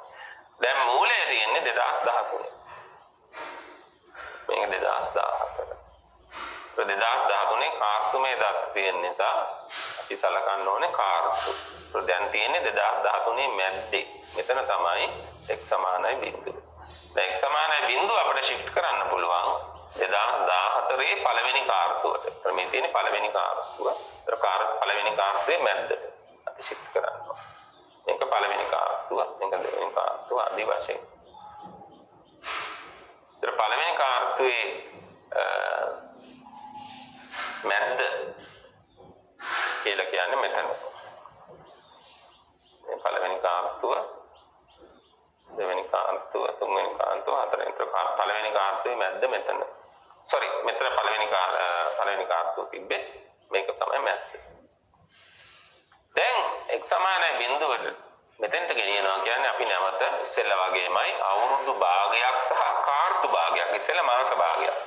අවුරුදු භාගයක් සහ කාර්තු භාගයක් ගෙනියන්න ඕනේ. ඉස්සෙල්ලා ගෙනිච්ච කොච්චරද? අවුරුදු භාගයක් සහ මාස භාගයක්. දැන් අවුරුදු භාගයක් සහ කාර්තු භාගයක් අපි ඉදිරියට ගෙනියනවා. ඒතර අවුරුදු භාගයක් කියලා කියන්නේ කාර්තු වලින් නම් දෙකයි. කාර්තු දෙකයි මෙතන තියෙන්නේ. කාර්තු දෙකයි. දෙකයි. ඒතර කාර්තු මෙතන තියෙන්නේ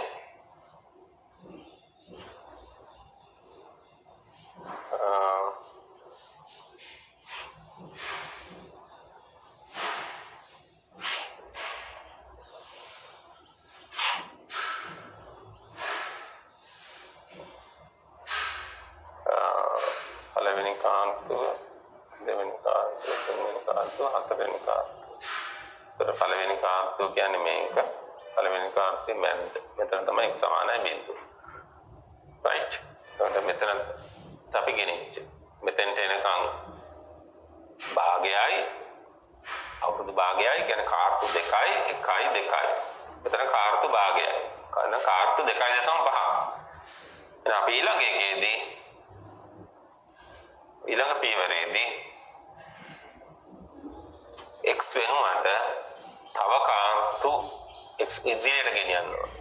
කොච්චරකින්ද? කාර්තු 2.5කින්. කාර්තු 2යි කාර්තු භාගය.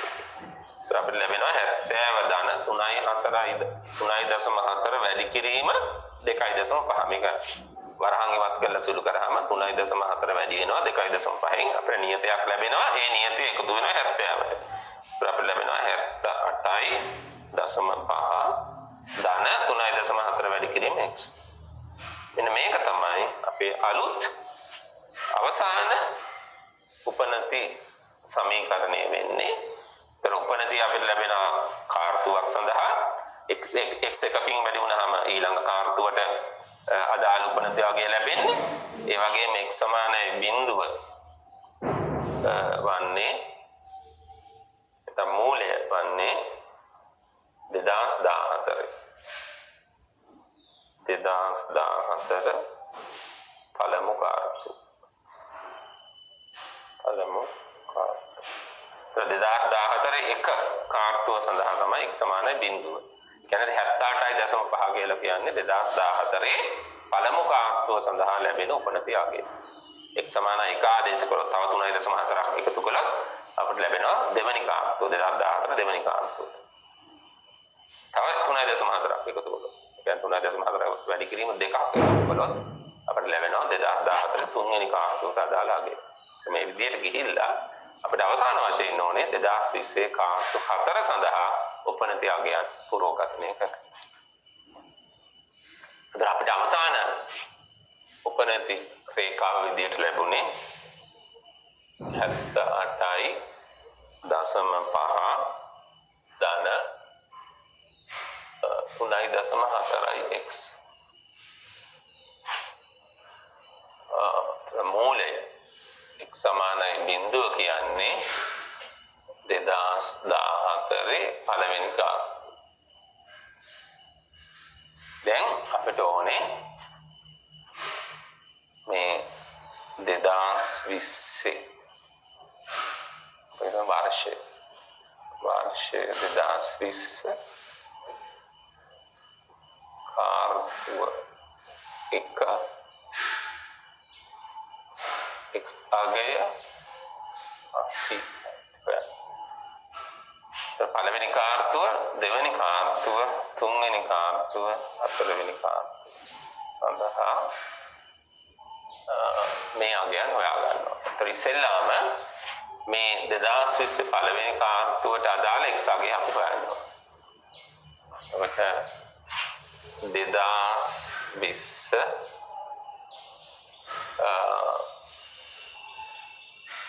පළමු කාර්තුව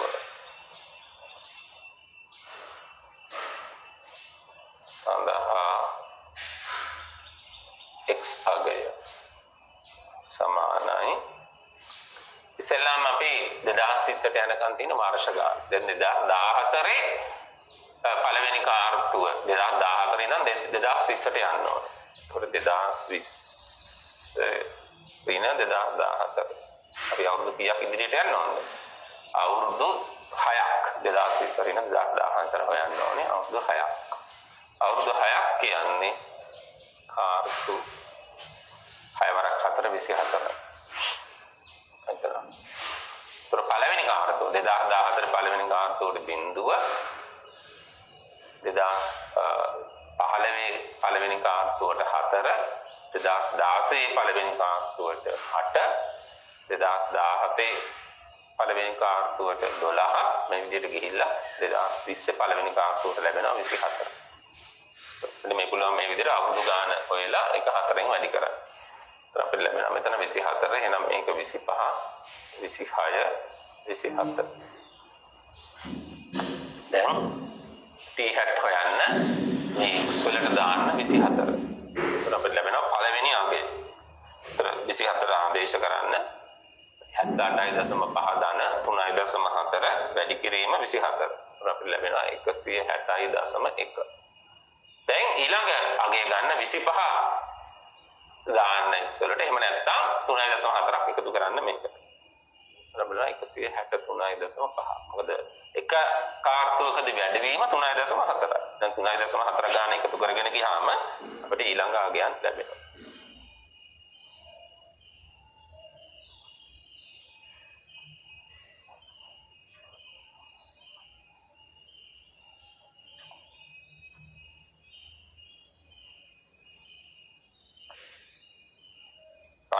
දැන් අපි සාකච්ඡා කරේ කොහොමද උපනතිය එස්ටිමේට් කරන්න කියලා. වාර්ෂික දත්ත දීලා තියෙන අවස්ථාවකදී උපනති රේඛාව අනුශීලනය කිරීම මගේ අන්තිම වර්ග ක්‍රමයේ මගේ. ඒ වගේම අපිට උපනතිය නිර්මාණය කරන්න පුළුවන් වාර්ෂික දත්ත තියෙන අවස්ථාවලදී මේ වාර්ෂික දත්තවල ඇතුළත් වෙලා තියෙන්නේ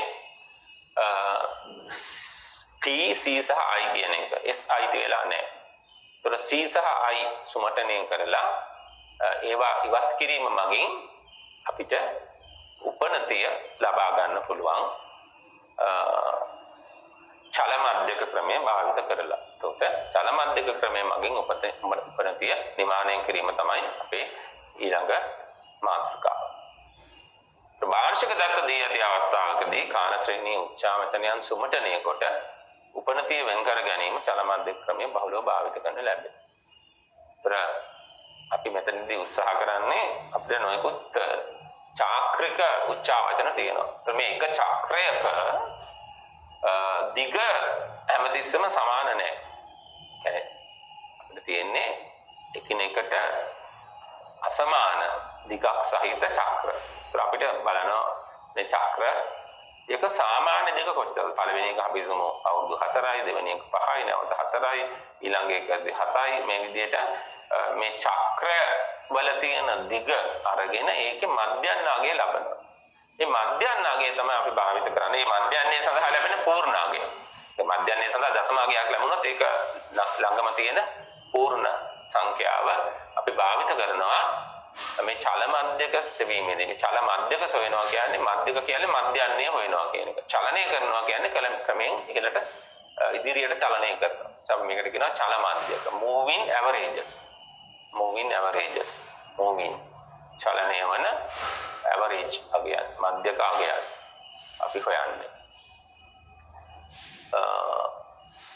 දැන් අපි බලමු අපේ චක්‍රයක මධ්‍යන්න දිග ඔත්තේ වන අවස්ථාවකදී කොහොමද චල මධ්‍යක හොයන්න කියලා අපිට ඊළඟට සාකච්ඡා කරන්න පුළුවන්. ඉරට්ටේ වන අවස්ථාවකදී කොහොමද හොයන්නේ කියලා චල මධ්‍යක. එන් ඔත්තේ වන අවස්ථාවකදී ඒ කියන්නේ n සමානයි 2යි k දන්න එක වගේ ඔත්තේ සංඛ්‍යාවක් වන අවස්ථාවකදී මධ්‍යකයේ අගය ඒ කියන්නේ මධ්‍යන්නය k දන එක වෙනවා. එතකොට අපි හිතමු උදාහරණයක් විදිහට 3යි කියලා. n කියන්නේ 3යි k සමානයි 1 නම් මධ්‍ය අගය වෙන්නේ 3. sorry 2යි. එතකොට ඔක්කොම 3ක් තියෙනවා නම් k වල අගය 1යි. එතකොට k දන 1 කියලා කියන්නේ 2යි. ඒක තමයි එතන 3යි කියලා.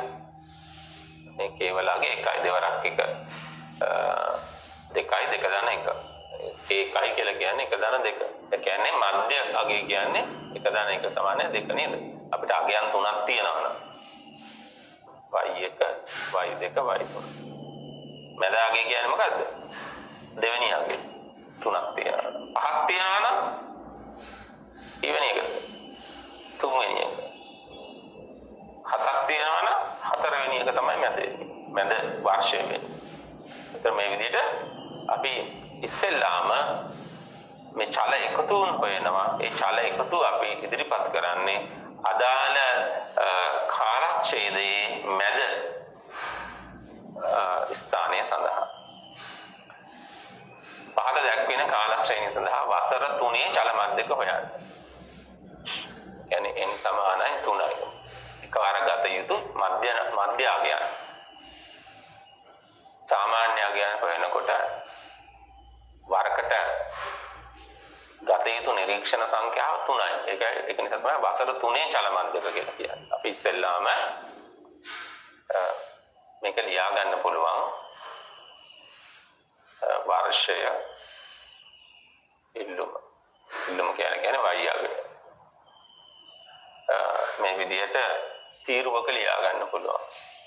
2011 2012 13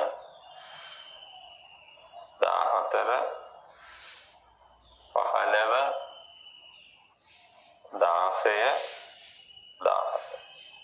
ඒ වගේම අපේ අගයන් වෙන්නේ 9 11 10 13 15 14 16. අපි ඉස්සෙල්ලාම චල එකතුව හොයනවා. චල එකතුව moving total එක. චල එකතුව හොයන්න 3 ගන්න. ඒතර පළවෙනි 3 එකතුව 9යි 11යි 10යි අපි එකතු කරනවා.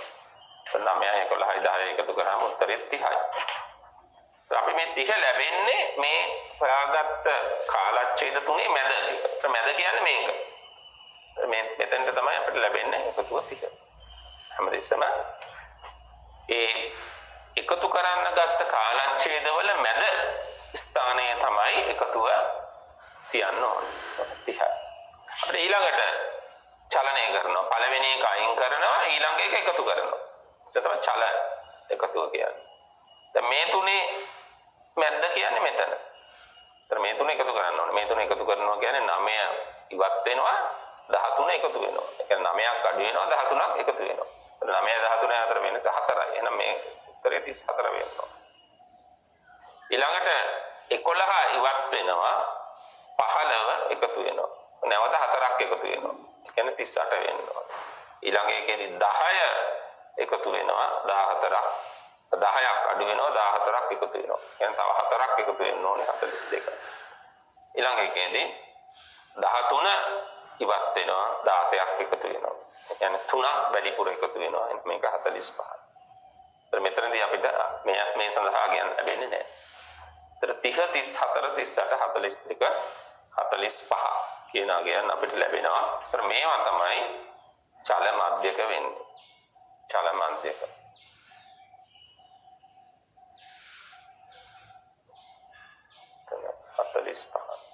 sorry චල එකතුව වෙන්නේ. දැන් චල මධ්‍යක කියලා කියන්නේ අපි මේක මධ්‍යන්නේ හොයන්න ඕනේ. ඒ කියන්නේ තුනෙන් බෙදන්න ඕනේ. ඒ චල මධ්‍යකයට අපි කියනවා moving average. MA අකුර අපිට පාවිච්චි කරන්න පුළුවන්. දැන් චල මධ්‍යකයේ 30 බෙදනවා තුනෙන් 10යි. 34 බෙදනවා තුනෙන් 11.3 12.6යි 7 14යි 15. Okay right. එතකොට 15 මේ චල මධ්‍යක තමයි අපි භාවිත කරන්නේ උපනතිය විදියට. චල මධ්‍යක තමයි උපනතිය විදියට භාවිත කරන්නේ.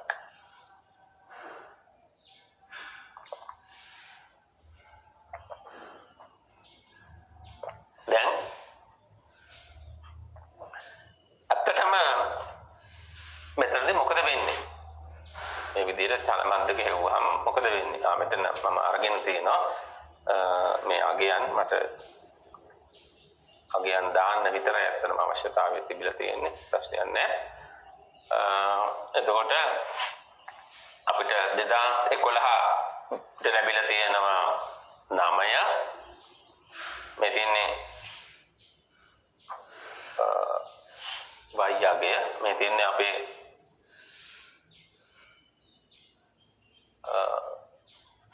y අගයන් ප්ලොට් කරාම ලැබුණු ප්‍රස්ථාරය. මේක තමයි ටයිම් ප්ලොට් එක මුල් ප්‍රස්ථාරය. දැන් අපි කරේ මේ අගයන් වලින් චල මධ්‍යක කියලා අගයක් ගණනය කරනවා. චල මධ්‍යක අගයක් ගණනය කරනකොට අපිට 2011ට අගයක් ආවේ නෑ 2012ට ආව 30. මම මේක පැහැදිලි වෙන්න මේක මකන්නම් මකලා නැවත ලියන්න.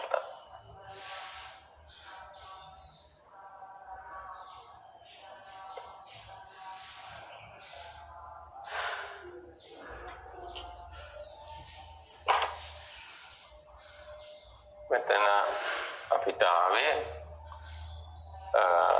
චල එකතුව විදියට 30 34 38 42 45 ඒ වගේම මධ්‍යකයේ විදියට 10 11.33 12.6.7 14 සහ 15. දැන් මේ මුල් 9 11 10 13 අපි ප්ලොට් කරාම මේක ආවේ. දැන් අපි ප්ලොට් කරමු මේ හොයාගත්ත චල මධ්‍යක. ඒතර 2012ට අදාළ අගය 10යි. 2013ට අදාළ අගය 11.33. එතකොට මෙතන තියෙන්නේ 11.33 මේ හරිය. ඊළඟට 12.67යි. මෙතන 12 මෙතන 13 එහෙනම් 12.67 මේ හරිය. 14 15ට අදාළ අගය 14යි. 16ට අදාළ අගය 15යි. මේ තියෙන්නේ